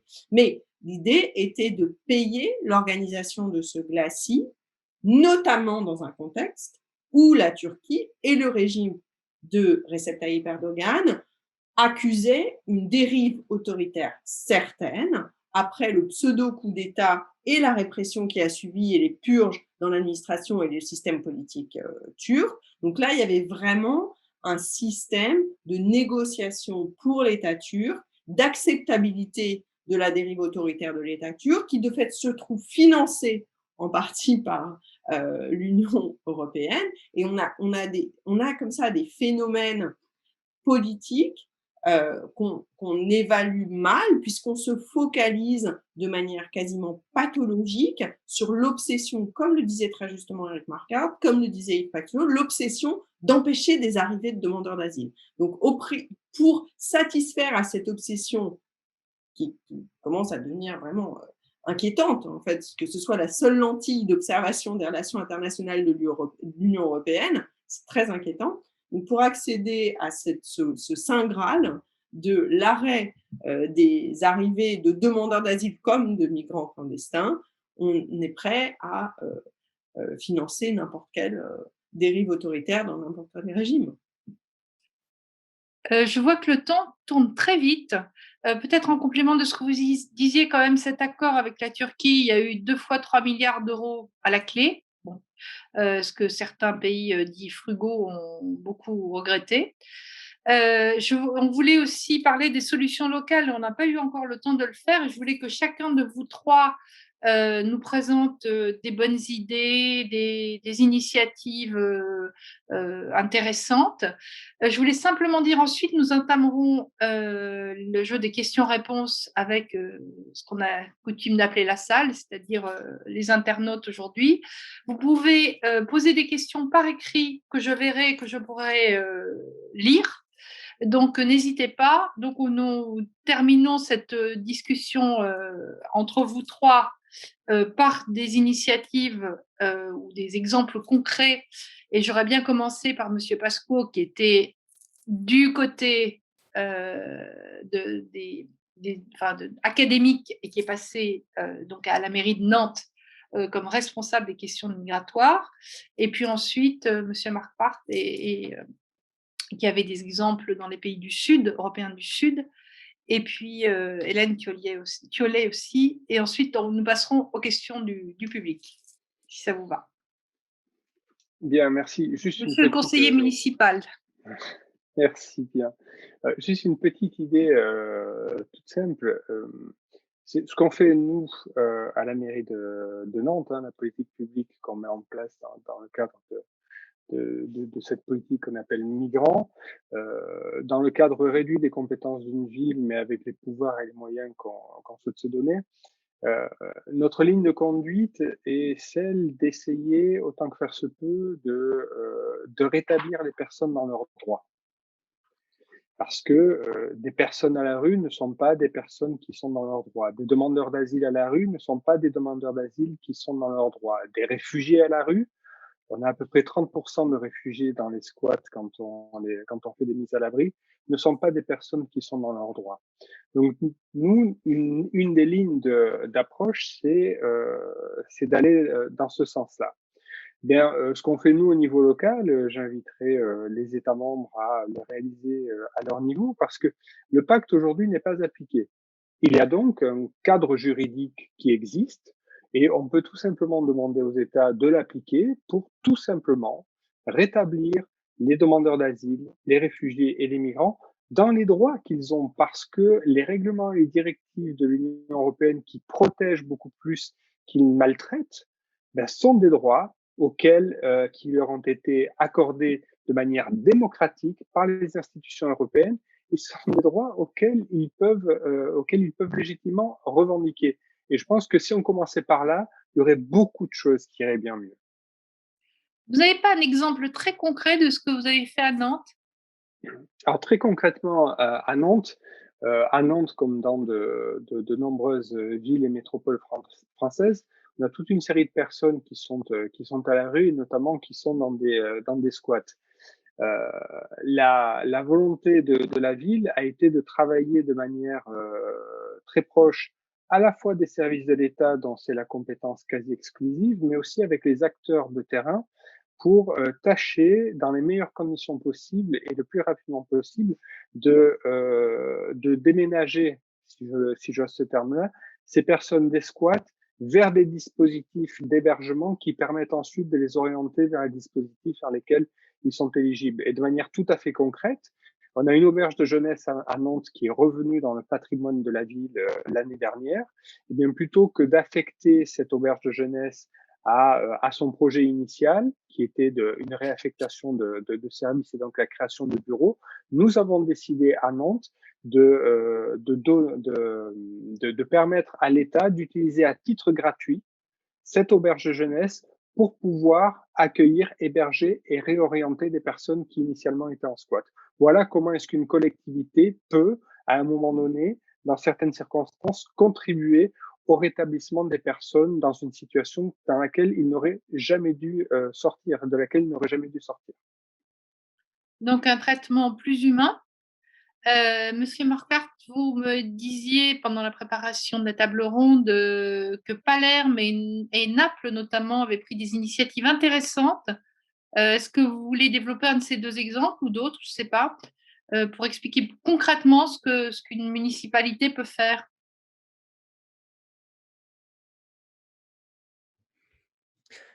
Es gibt ja in Deutschland über 250 Kommunen, die sich als sogenannte sichere Häfen deklariert haben, mit einer Mehrheit in dem Kommunalparlament, und auch, ne, wie gesagt, auch in anderen europäischen Ländern solche Initiativen. Und da wäre es einfach sehr wichtig, und wir haben es auf europäischer Ebene in Ansätzen schon hinbekommen, dass auch europäische Gelder direkt an die Kommunen gehen können, um dann die Menschen, die dort ankommen, zu unterstützen. Es ist aber auch so, dass wir noch rechtliche Änderungen brauchen, damit es Kommunen leichter gemacht werden kann, dass sie auch Menschen aufnehmen. Es wird am Ende kein großer Wurf werden, wenn man sagt, diejenigen, die aufnehmen wollen, dürfen auch aufnehmen. Das löst nicht alle Probleme auf der Welt, aber es wäre ein sehr guter Anfang und ein Paradigmenwechsel. Und deswegen kämpfe ich jetzt auch in Deutschland bei der Bundestagswahl für so ein Patenschaftsprogramm nach dem Vorbild Kanadas, das auch als Ergänzung zu allen anderen Systemen, man schafft nichts anderes ab, ja, aber als Ergänzung dienen kann. Also wenn zum Beispiel 3 Menschen sich finden, die für ein Jahr Verantwortung für eine geflüchtete Person übernehmen können, dann könnten sie entscheiden, dass jemand zum Beispiel aus einem Lager auf Lesbos dann eben nach Deutschland kommt. Man kümmert sich ein Jahr um die, geht bestimmte Verpflichtungen ein, kann aber ja auch über Stiftungen oder zum Beispiel Kommunen auch dort Förderung dann sich vorstellen. Und nach einem Jahr übernimmt der Staat diese Förderung. In Kanada führt das zum Beispiel dazu, dass 60% der Menschen, die über solche Programme kommen, Familienangehörige von Leuten sind, die schon da sind. Also dass das auch zur Teilhabe in der Gesellschaft beiträgt, weil Familienangehörige nachkommen können. Und dass nur 25% der Menschen nach einem Jahr noch auf Sozialleistungen angewiesen sind. Also sehr viel erfolgreicher als andere Aufnahmeprogramme funktioniert das. Ich glaube aber sozusagen als einen halbwegs konkreten Punkt bei der Externalisierungspolitik, also ich stimme allem zu, was gesagt wurde. Diese Symptombekämpfung und Migrationsabwehr, wo man glaubt, man macht mit irgendeinem Diktator ein Abkommen und dann wird irgendein Problem gelöst, das finde ich Unsinn. Das finde ich Unsinn. Aber ich finde es durchaus wichtig, dass man sich klar macht, dass natürlich auch nicht alle Menschen auf der Welt nach Europa kommen wollen. Es gibt ganz viele Menschen, die im Libanon, in Jordanien, auch in der Türkei sind. Also es ist ja nicht so, dass alle Menschen aus Syrien nach Europa gekommen sind 2015, sondern es war eine verhältnismäßig kleine Minderheit, die in die 27 EU-Staaten kam. Der Großteil der Menschen ist eben im Libanon, Jordanien und in der Türkei untergekommen. Und ich finde es schon richtig, dass die Europäische Union dort auch mit Geld dafür sorgt, dass die Menschen Perspektiven haben. Ansonsten muss man sich nicht wundern, wenn die Leute immer weiter fliehen müssen. Also ich fand es richtig, dass zum Beispiel in der Türkei dafür gesorgt wird, dass Syrerinnen und Syrer, dass die Kinder zur Schule gehen können, dass es Gesundheitsversorgung gibt, und das kann man alles besser machen und besser organisieren. Aber ich fände es einen sehr viel pragmatischeren Weg, als immer naiv zu glauben, Herr Erdogan will einem helfen, wenn man Abkommen unterzeichnet, dann kommen keine Geflüchteten mehr. Das finde ich nicht gut, aber ich fände es einen pragmatischen Weg zu sagen, okay, wenn wir schon kein ordentliches Asylsystem in Europa hinkriegen, dann wollen wir wenigstens mit Geld dafür sorgen, dass in der Türkei zum Beispiel auch Afghaninnen und Afghanen Zugang zur Schulbildung haben, dass dort irgendwie Perspektiven auch für Menschen geschaffen werden. Da Geld in die Hand zu nehmen, das finde ich nicht schlecht, es kostet alles viel Geld, aber das sollte es uns wert sein, denn wir haben ja auch wirtschaftlich sehr stark davon profitiert, dass anderswo Leute auf der Welt ausgebeutet werden in den letzten Jahrzehnten. Da kann man auch einen kleinen Teil zurückgeben. Avant de passer la parole à Mme Thiollet, je voulais solliciter quand même des questions du public. Moi, j'en ai plein. Je peux passer toute la soirée à poser des questions. Le sujet est passionnant. Mais c'est dommage que vous ne participiez pas. Donc, je refais un appel à candidature. Et Hélène Thiollet, je ne sais pas, voulez-vous nous parler de vos expériences, ou vous aviez parlé aussi de ces avocats qui s'étaient spécialisés dans la saisine de la Cour européenne de justice et qui étaient très efficaces. Alors, je ne sais pas de quoi vous souhaitez nous parler comme solutions concrètes? Oui, plutôt de manière très concrète, je voulais vous parler du cas de l'accueil des réfugiés irakiens en Syrie en 2008-2009. Donc je travaillais à l'époque en Syrie et à l'époque, on comptait entre 500 000 et 1,2 million réfugiés irakiens en Syrie. Je vous rappelle, à l'époque, la guerre civile en Irak faisait rage et les Irakiens trouvaient refuge en Syrie. L'attitude de l'État syrien à cette époque était intéressante. Elle a bien sûr laissé ses frontières ouvertes absolument et créé des dispositifs d'accueil qui en fait étaient assez légers. L'idée étant juste d'ouvrir l'ensemble des structures publiques de l'État syrien, qui évidemment n'est pas un État riche, ce sont des structures publiques qui sont faibles, qui sont pauvres, mais au moins de donner universellement l'accès à des gens qui avaient accédé au territoire syrien, à l'école, à l'hôpital, dans une certaine mesure à l'aide alimentaire, notamment avec l'aide d'ONG et de l'aide internationale. Mais en gros, de cet accueil inconditionnel qui a été pratiqué par l'État syrien, qui n'est pas exemplaire en tout point, c'est un euphémisme que j'utilise ici, mais qui a montré qu'il était possible d'accueillir des très grands nombres de personnes avec très peu de moyens, et d'ailleurs que cet accueil inconditionnel et que cette flexibilité dans l'accès au territoire a permis non seulement de sauver la vie d'Irakiens qui étaient en danger dans leur pays d'origine, mais en fait a assuré que cet exil était aussi relativement temporaire, c'est-à-dire que les Irakiens, sachant qu'ils avaient la possibilité de trouver refuge en Syrie, y trouvaient refuge de manière temporaire, retournaient dans le pays d'origine et éventuellement repartaient si la situation s'aggravait dans leur localité d'origine. Pourquoi je dis ça? Parce qu'on se trompe sur la nature des raisons du départ et le type de mobilité de la plupart des demandeurs d'asile. Leur but n'est pas de quitter leur pays. Ils sont contraints à l'exil par la situation dramatique de leur région, de leur pays ou de leur ville d'origine, par des persécutions. On le voit aujourd'hui avec les casques blancs syriens. Donc, on est face à des gens qui ne veulent pas partir de chez eux, ne l'oublions pas. Donc, si on les accueille et qu'on fait en sorte qu'ils puissent trouver refuge, qu'ils sachent qu'ils peuvent trouver refuge en cas de difficulté, ils savent aussi qu'ils peuvent rentrer chez eux dès que la situation s'améliore.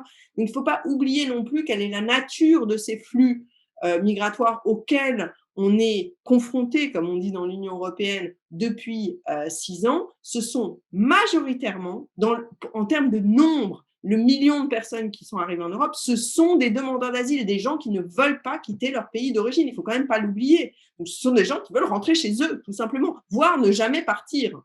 Et en leur donnant la possibilité de venir et de repartir, cette sécurité qu'offre l'asile, qui est de l'ordre du droit international, non seulement on répond à nos obligations juridiques, mais en plus, on assure aussi une forme de circulation humanitaire de ces personnes. Et donc, moi, j'aimerais insister sur ce cas paradoxal, qui est le cas de la Syrie, qui a ouvert ses frontières et ses services publics largement à une population extrêmement nombreuse, qui d'ailleurs est aussi rentrée dans ce pays après. Merci beaucoup. Écoutez, nous avons une question seulement qui est assez précise. Alors, je ne sais pas qui peut y répondre. C'est à propos de la base de données Eurodac. Et donc, la personne demande de préciser. Alors, déjà, c'est bien de préciser ce que c'est, pour ceux qui ne savent pas. Expliquer à quoi ça sert. Et la personne demande à savoir comment, quelles sont, donc, d'expliquer les négociations autour de son règlement et de savoir comment ça va évoluer dans le cadre du nouveau pacte. Alors, qui se lance de vous trois? Et n'hésitez pas à poser des questions aussi. Je veux bien commencer un début de réponse si vous voulez. Le règlement Eurodac ou le système Eurodac est un système informatisé qui accompagne le dispositif de Dublin. Schématiquement, lorsqu'un demandeur d'asile rentre dans l'espace européen, il doit théoriquement y déposer une demande d'asile. Admettons par exemple que le demandeur d'asile rentre dans l'espace européen via l'Italie. Au moment où il rentre en Italie, il doit normalement déposer une demande d'asile dans ce pays.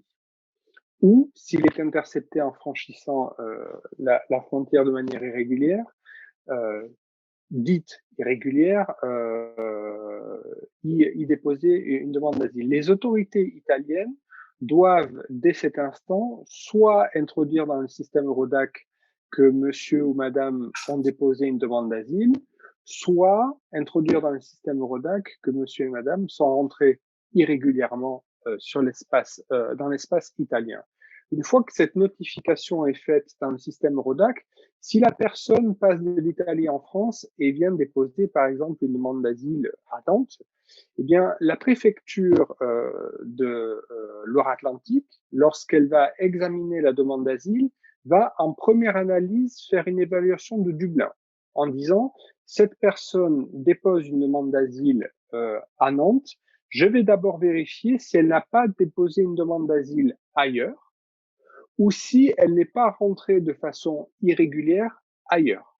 Et donc, la base de données est une information qui permet aux autorités des autres États membres de savoir si une demande d'asile avait déjà été déposée en Italie, auquel cas, normalement, la personne doit repartir en Italie pour y voir sa demande d'asile examinée, ou si la personne a transité de manière irrégulière. Je mets des guillemets à chaque fois parce que pour moi, un demandeur d'asile n'est pas une personne en situation d'irrégularité, mais si elle a franchi la frontière en n'y étant pas autorisée, n'a pas manifesté son intention de demander l'asile, alors, au regard de l'application des règles de Dublin, la personne doit être renvoyée en Italie. Donc, la réalité, c'est que Eurodac est un système informatisé qui doit permettre à toutes les autorités des États membres d'avoir des informations sur la situation du demandeur d'asile. A-t-il formulé une demande d'asile ou est-il entré de manière irrégulière sur l'espace européen? Dans ce cas-là, ce n'est pas moi, préfecture de Loire-Atlantique à Nantes, qui est responsable de l'examen de la demande d'asile,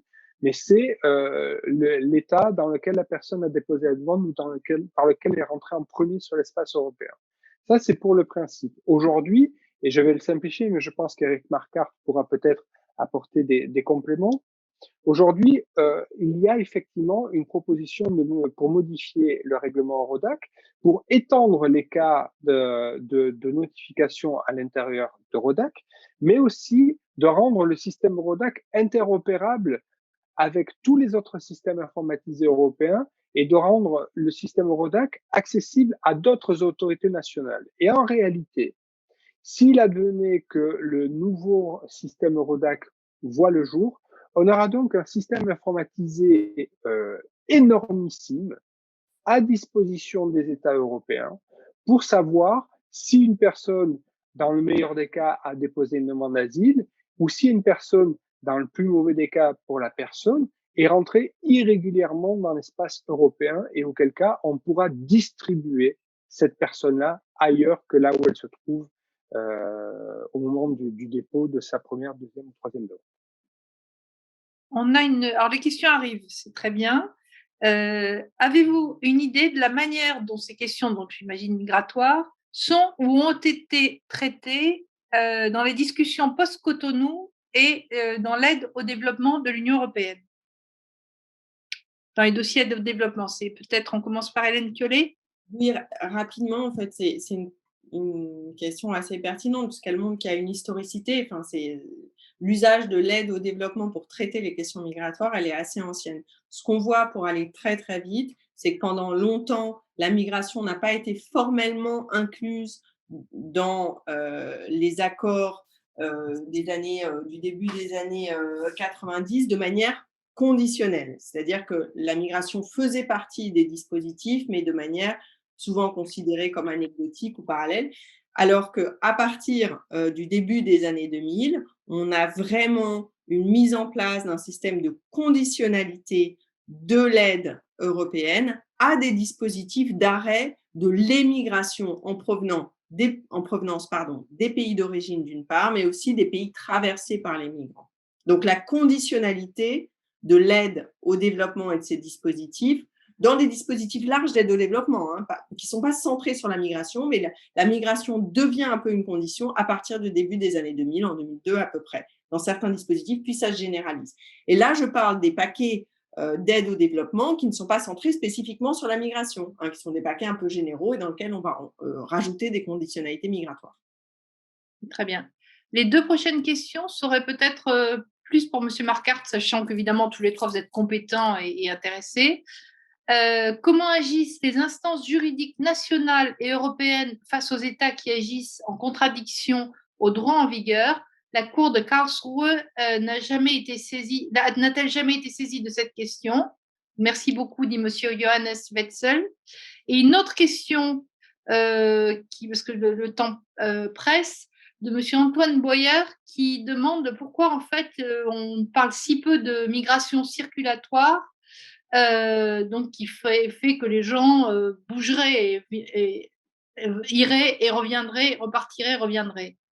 Est-ce que ce ne serait pas une des solutions? Alors, je suis navrée, la question est longue, mais je pense l'avoir résumée comme ça. Merci.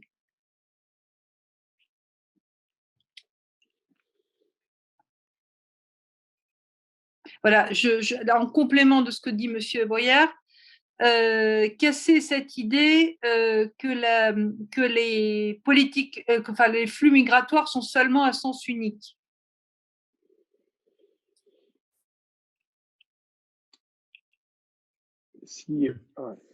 Ja, also ich kann noch einen Erfolg verkünden, weil wir haben ja so wenig Erfolge, aber es ist auch kein 100%iger Erfolg, aber wir haben bei dem neuen Entwicklungszusammenarbeitsinstrument in den Verhandlungen im Trilog jetzt durchsetzen können, dass diese Konditionalität nur bei 10% der Mittel, die explizit für Migrationsprojekte vorgesehen sind, möglich sind eigentlich. Also dass man nicht bei den anderen Entwicklungszusammenarbeitsgeldern eigentlich sagen kann, wir machen das noch davon abhängig, ob Rückführungsabkommen unterzeichnet werden oder nicht. Das ist zumindest, also die Rechtsgrundlage jetzt dafür gibt es auf europäischer Ebene. Wie das dann in der Praxis umgesetzt wird, muss man sich noch überlegen. Aber da gab es einen sehr starken Druck von den europäischen Mitgliedstaaten und auch von Teilen des Parlaments, dafür zu sorgen, dass man alles konditional machen kann, was da an Entwicklungszusammenarbeitsgeldern kommt. Und das konnten wir abwehren. Das hat uns gefreut und auch dazu gebracht, dass wir am Ende diesem NDICI-Instrument, heißt es jetzt Global Europe, zustimmen konnten. So, die Frage zu den nationalen Gerichten. Ja. Peut-être l'acronyme, là, il faut nous l'expliquer un tout petit peu et préciser que trilogue, donc on voit que vous êtes un député qui est bien dans le jus maintenant de la bulle bruxelloise. Trilogue, c'est un dialogue entre Parlement, État et Commission européenne, simplement pour qui ne connaîtrait pas suffisamment bien la bulle bruxelloise. Voilà. Et donc l'acronyme que vous avez utilisé, ce serait bien que vous l'expliquiez en 2 mots.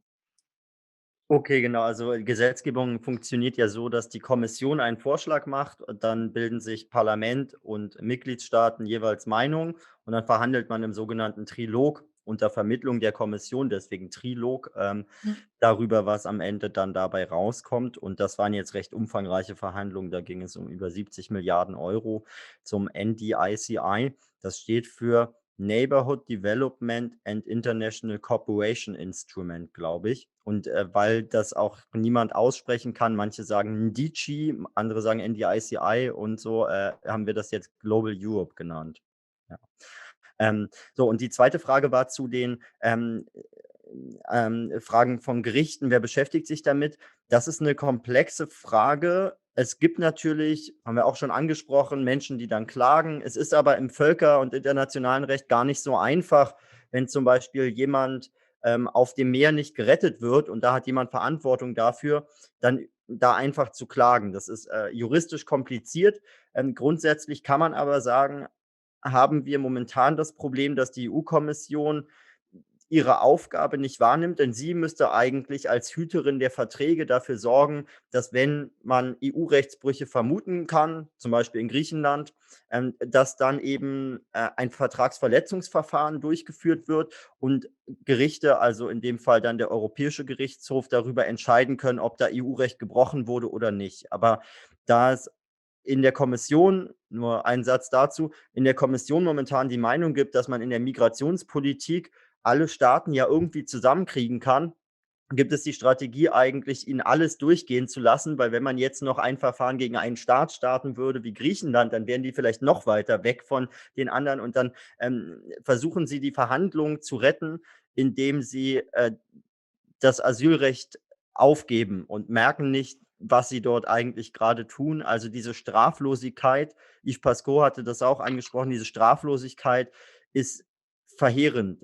Die hat sehr große Auswirkungen und wenn sich einmal durchsetzt, dass man politische Ziele auch abseits von rechtsstaatlichen Mitteln durchsetzen kann, dann würde ich mich wundern, wenn uns das nur in der Asylpolitik trifft. Ich glaube, wir sind da sehr stark auf Abwägen und entgleisen momentan als Europäische Union stärker, als man es vielleicht in der Pandemie jetzt so mitbekommen hat, weil man sich mit anderen Fragen beschäftigt hat. Sur la migration circulaire, qui souhaite répondre? On vous a pas entendu. Les questions de migration circulaire, c'est-à-dire que la migration se passe en sens unique et qu'il y ait des mouvements dans Alors, les flux. la question de la migration circulaire a été évoquée au début des années 2010.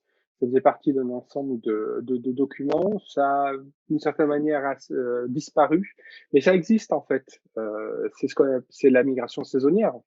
Il y a une directive européenne, d'ailleurs, sur les travailleurs saisonniers. Et ça, c'est un type de migration circulaire qui existe. Et de manière tout à fait étonnante, l'Union européenne a réussi à se mettre d'accord sur la question d'une forme de règles communes sur la circularité des travailleurs saisonniers qui viennent pour quelques mois dans l'Union européenne. Je pourrais juste me permettre d'ajouter sur l'aide au développement parce que je pense que c'est un élément très important et ajouter sur ce qui a été dit par Hélène Thiollet et Éric Marquardt pour donner un exemple très simple sur la manière dont les autorités, notamment les autorités françaises, conçoivent l'aide au développement. Dans les années 2019, donc il n'y a pas si longtemps que ça, Amélie de Montchalin, qui était secrétaire d'État aux Affaires européennes, disait « Nous allons utiliser l'aide au développement pour permettre aux pays tiers d'améliorer leur système d'état civil ». Et je trouve que c'est assez intéressant sur la manière de concevoir l'aide au développement. Basiquement, l'aide au développement, c'est pour aider les États tiers à sortir de la pauvreté. Or, nous, on a eu des dirigeants français qui estimaient que l'aide au développement devait être une aide qui permettait à la Guinée et à d'autres pays d'améliorer leur système d'état civil pour que nous, États européens, on puisse plus facilement renvoyer dans leur pays d'origine les personnes qu'on retrouve dans nos États. Et je trouve que cet exemple-là est tout à fait illustratif de la manière dont les États européens conçoivent l'aide au développement comme instrument de la politique migratoire, mais je dirais jusqu'à l'absurde. On a une autre question sur l'aide au retour, comment on peut s'organiser le retour et qu'est-ce que le pacte prévoit et est-ce que ça peut être une solution aux questions de migration? Hélène Thiollet? Oui, encore une fois, là, on s'approche ou on discute des dispositifs clés de cette diplomatie migratoire ou cette diplomatie de l'asile dont je parlais, et qui est vraiment centrée sur les accords de réadmission et les politiques de retour. C'est-à-dire comment on fait repartir des gens qui sont arrivés en situation irrégulière ou qui ont été déboutés de leur demande d'asile, comment on les fait repartir dans des pays tiers. Et ces dispositifs, en fait, sont déjà assez peu efficaces dans la plupart des cas, mais ils sont surtout, dans leur majorité, extrêmement problématiques en termes juridiques. Et on peut prendre l'exemple de l'Afghanistan. L'Union européenne a investi énormément d'argent dans des politiques de retour d'adultes, mais aussi de mineurs, vers l'Afghanistan, à partir du milieu de la décennie précédente, à un moment où l'Afghanistan connaissait une nouvelle flambée de violence, une nouvelle flambée d'insécurité, et on s'est retrouvé coincé, si vous voulez, d'une certaine façon, avec un ensemble d'accords qui avaient été signés pour pour favoriser le retour vers l'Afghanistan d'exilés déboutés, et en fait l'impossibilité de les renvoyer dans des territoires qui étaient affectés de manière absolument dramatique par une nouvelle flambée d'insécurité, de violence et de conflits. Et le grand problème de ces politiques de retour, c'est vers quoi on fait retourner les gens. Là, on a quand même des dispositifs de retour vers la Libye. On a signé des partenariats avec la Libye. On parle quand même de pays en guerre. On a signé des partenariats, on signe des dispositifs de retour avec des pays qui sont non seulement parmi les plus pauvres du monde, mais aussi dans des situations d'insécurité absolue. Donc, on se retrouve quand même non seulement à pratiquer aux frontières le refoulement, mais aussi à organiser de manière à l'échelle de l'Union européenne l'exportation de personnes migrantes ou de demandeurs d'asile déboutés dans des pays qui sont eux-mêmes touchés par des flux d'exil.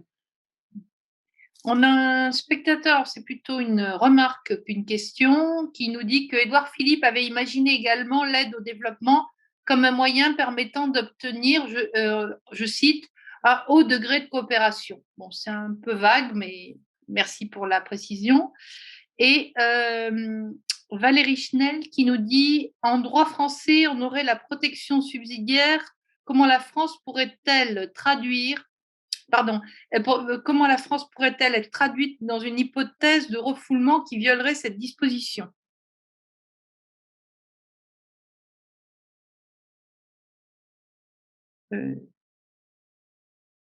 Je ne sais pas qui veut. Vous pouvez reformuler la question, en fait? Alors, en droit français, on aurait la protection subsidiaire. Comment la France pourrait-elle être traduite dans une hypothèse, alors j'imagine, traduite en justice, j'imagine, dans une hypothèse de refoulement qui violerait cette disposition de protection subsidiaire?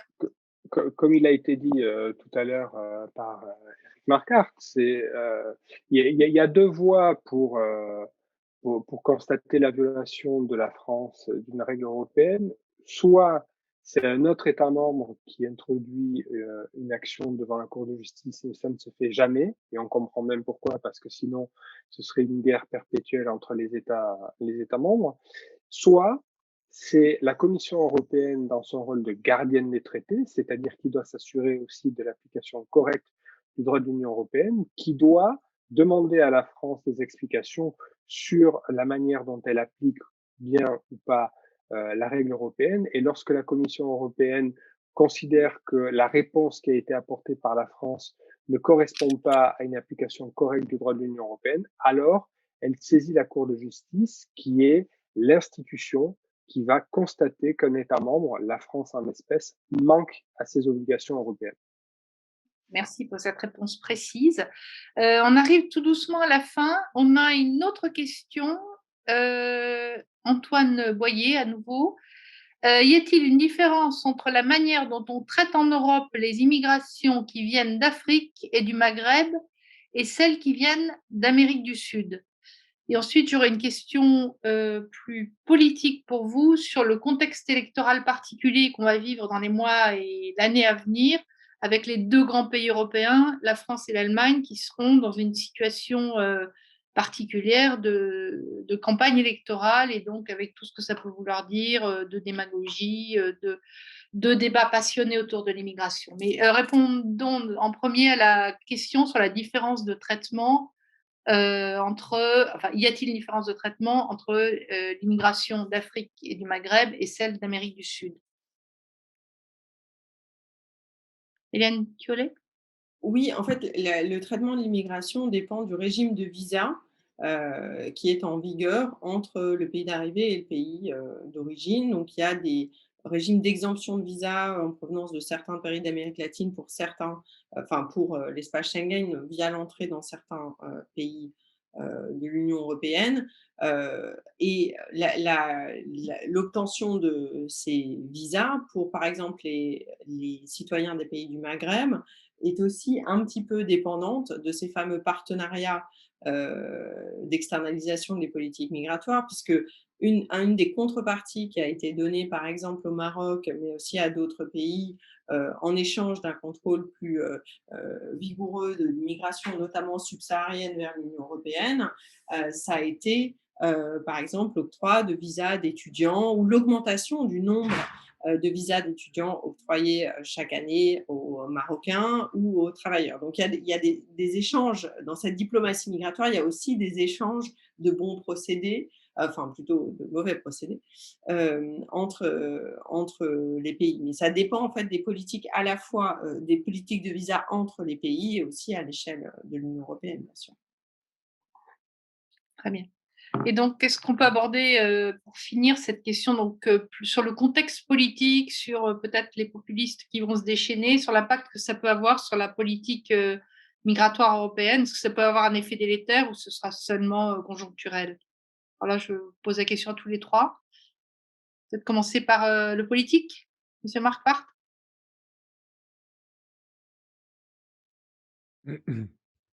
Ja, also ich kann auch nicht gut in die Zukunft schauen, aber natürlich kann man so ein bisschen in die Vergangenheit schauen und sich anschauen, wann war der Populismus wie stark, und wer hat ihm dabei geholfen, immer stärker zu werden. Und ich glaube einfach, dass wir auch in diesen großen Wahlen in Frankreich und Deutschland, eben einfach auch als demokratische Menschen, die im Land leben, schauen müssen, wie können wir durchaus unterschiedliche Meinungen haben und die diskutieren, aber uns eben klar machen, dass es jetzt keine besonders tolle Debatte über Asylpolitik wird, wenn man vollkommen außerhalb von Menschenrechten und Rechtsstaatlichkeit mit einmal glaubt, Menschen müssten im Mittelmeer ertrinken und man dürfte sie nicht retten oder so. Ja? Also ich glaube, dass wir da sehr entgrenzt diskutieren oft. Viele Leute auch sich gar keine Gedanken machen, was heißt es eigentlich für Leute vor Ort. Also ich war auf 6 Seenotrettungsmissionen zum Beispiel im Mittelmeer. Es ist ein bisschen schwieriger, dann da populistisch drüber zu reden, wenn Menschen ertrinken und man das schon mal gesehen hat. Also ich glaube sozusagen, ein wichtiger Punkt ist, wir sollten schon diskutieren in den Wahlkämpfen, aber eben versuchen, ehrlich zueinander zu sein und das auf einer rechtsstaatlichen Grundlage zu machen. Und ich bemerke einfach, dass besonders bei großen Parteien, die vielleicht einige Prozente zu verlieren drohen, oft besonders in der Migrationspolitik die Gefahr besteht, dass sie sich nicht mehr darauf konzentrieren, wie kann ich die Herausforderungen so angehen, dass man die Krise löst und das Thema der Rechtspopulisten dann auch weg ist, ja? Also, dass man es einfach gut organisiert. Darum geht es dann mit einmal gar nicht mehr, sondern es geht nur noch darum, wie kann ich Stimmung in der Bevölkerung bedienen und befeuern. Und wenn man sich in dieser Dichotomie nicht mehr darum kümmert, wie kann ich Herausforderungen bewältigen in einem Politikfeld, das ja wirklich wichtig und groß ist und das wird uns lange noch beschäftigen. Das kann man sich zwar wegwünschen, aber wird nicht weggehen. Sondern wenn man dann nur die eigene Bevölkerung befriedigen will und ihre Stimmung und Prozent in Wahlen gewinnen will, dann ist man auf dem Weg in den Abgrund. Ich glaube, das ist so meine Analyse, ja. Bon, halte à la démagogie alors. Len Thiollet, je sais que vous devez partir à 9h dernier carat, donc je vous donne la parole. Malheureusement, je dois vraiment partir très vite, mais j'en profite pour vous remercier de m'avoir invité à participer à ce débat absolument passionnant et juste indiquer que oui, le changement de couleur politique de certains gouvernements européens peut accélérer la sécurisation de ces politiques migratoires et des tendances qu'on observe depuis plusieurs dizaines d'années maintenant, mais il faut quand même saisir que c'est l'ensemble de ces dispositifs, les contraventions au droit international, au droit des pays, des États membres et au droit européen ne sont pas juste le fait des États illibéraux ou des régimes populistes. Nos démocraties libérales se sont engagées dans des politiques qui sont non seulement meurtrières, mais aussi liberticides. Et plutôt que de les envisager d'un point de vue moral, moi je dirais qu'on peut l'envisager d'un point de vue juridique. Il s'agit de contraventions avec des conventions et des règles du jeu que nous avons signées, que nos États ont signées, et aussi d'envisager des questions de réciprocité. Ces dispositifs que nous mettons en place, qui génèrent non seulement des atteintes aux libertés et aux droits fondamentaux des personnes mais aussi des morts. Dans quelle mesure souhaiterions-nous qu'il nous soit appliqué nous-mêmes? Et je prendrai comme exemple la réaction des Européens d'Europe occidentale, les Allemands, les Français ou les Anglais, qui, au moment de la crise pandémique, la crise du Covid, se sont trouvés empêchés de voyager, coincés dans un pays ou dans leur propre pays. Ils ont ressenti comme une très grande injustice cette interdiction de voyager ou cette interdiction de circuler, par exemple entre les villes ou entre les zones et les campagnes. Imaginons-nous que cette interdiction de la mobilité, ce régime d'exception que nous avons subi au début et pendant cette crise de Covid à travers les lockdowns, à travers les confinements, eh bien, c'est le régime normal de vie de plus de 90% des personnes sur cette planète qui ne disposent pas de passeport Sésame qui leur permettent d'aller partout. Donc, j'espère que si une chose positive ressort de cette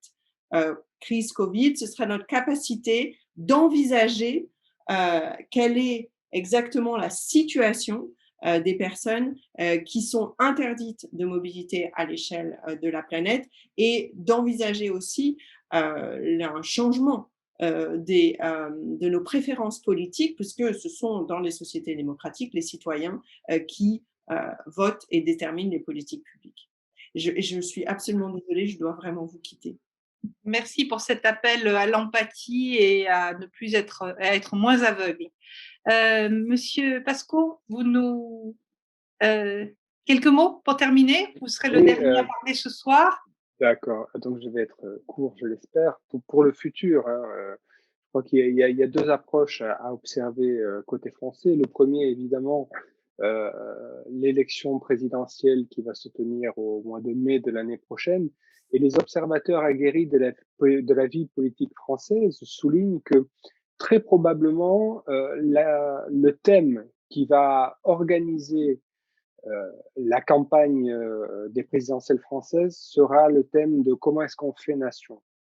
Et les sous-thèmes de cette question-là sont évidemment les questions d'immigration, d'intégration, de sécurité. Donc, je pense que ces questions-là vont durablement rester dans le débat et à l'agenda politique. Et par ailleurs, il faut pas oublier non plus et garder à l'esprit que dans le même temps, la France va présider le Conseil de l'Union européenne et que dans le cadre des priorités qui ont d'ores et déjà été posées par la présidence française, au titre des 4 priorités, il y en a une qui relève des questions migratoires, et notamment de la question des relations avec les pays tiers, notamment en matière de lutte contre l'immigration clandestine. Et l'autre question qui va vraiment, à mon avis, peser dans les discussions au niveau européen et qui vont être portées par la France, c'est la question de Schengen. Donc du contrôle des frontières, intérieures et extérieures.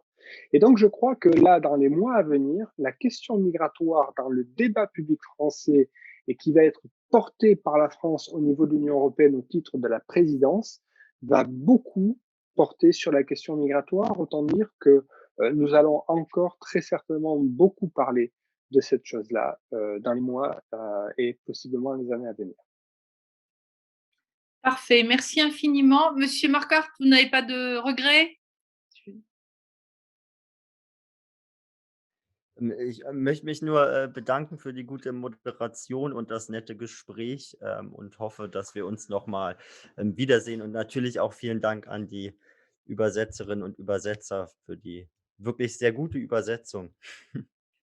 Merci à vous tous d'avoir participé. Merci en effet aux interprètes qui sont toujours excellents. Et à très bientôt. La maison Heinrich Heine nous a dit qu'on allait peut-être recommencer les conférences en présentiel et peut-être en y ajoutant la dimension hybride, donc ce qui serait formidable, parce qu'on pourrait se voir et que les spectateurs lointains pourraient quand même assister. Mais bon, ce sera à la rentrée, a priori. Donc, merci beaucoup. Très bonne soirée à tous. Merci à vous. Et merci à nos intervenants, aux spectateurs et aux interprètes. Et merci aux interprètes. À la modératrice aussi. Un très, très grand merci à Sabine Sifus-Arnaud qui a vraiment, d'une façon engagée, vivante et précise aussi, et pédagogue, animé cette discussion qui était complexe, compliquée aussi, mais je pense qu'il a montré quelle est vraiment, disons, l'urgence aussi d'une thématique comme celle de ce soir. Un très grand merci à vous tous. Et je voudrais aussi ajouter, parce que vous avez déjà, Sabine, remercié tout le monde, y compris les interprètes qui ont été essentiels dans ce débat. Je remercie notre public, bien sûr, et aussi la petite équipe de la Maison Heinrich Heine derrière. D'accord? Merci beaucoup et à très bientôt.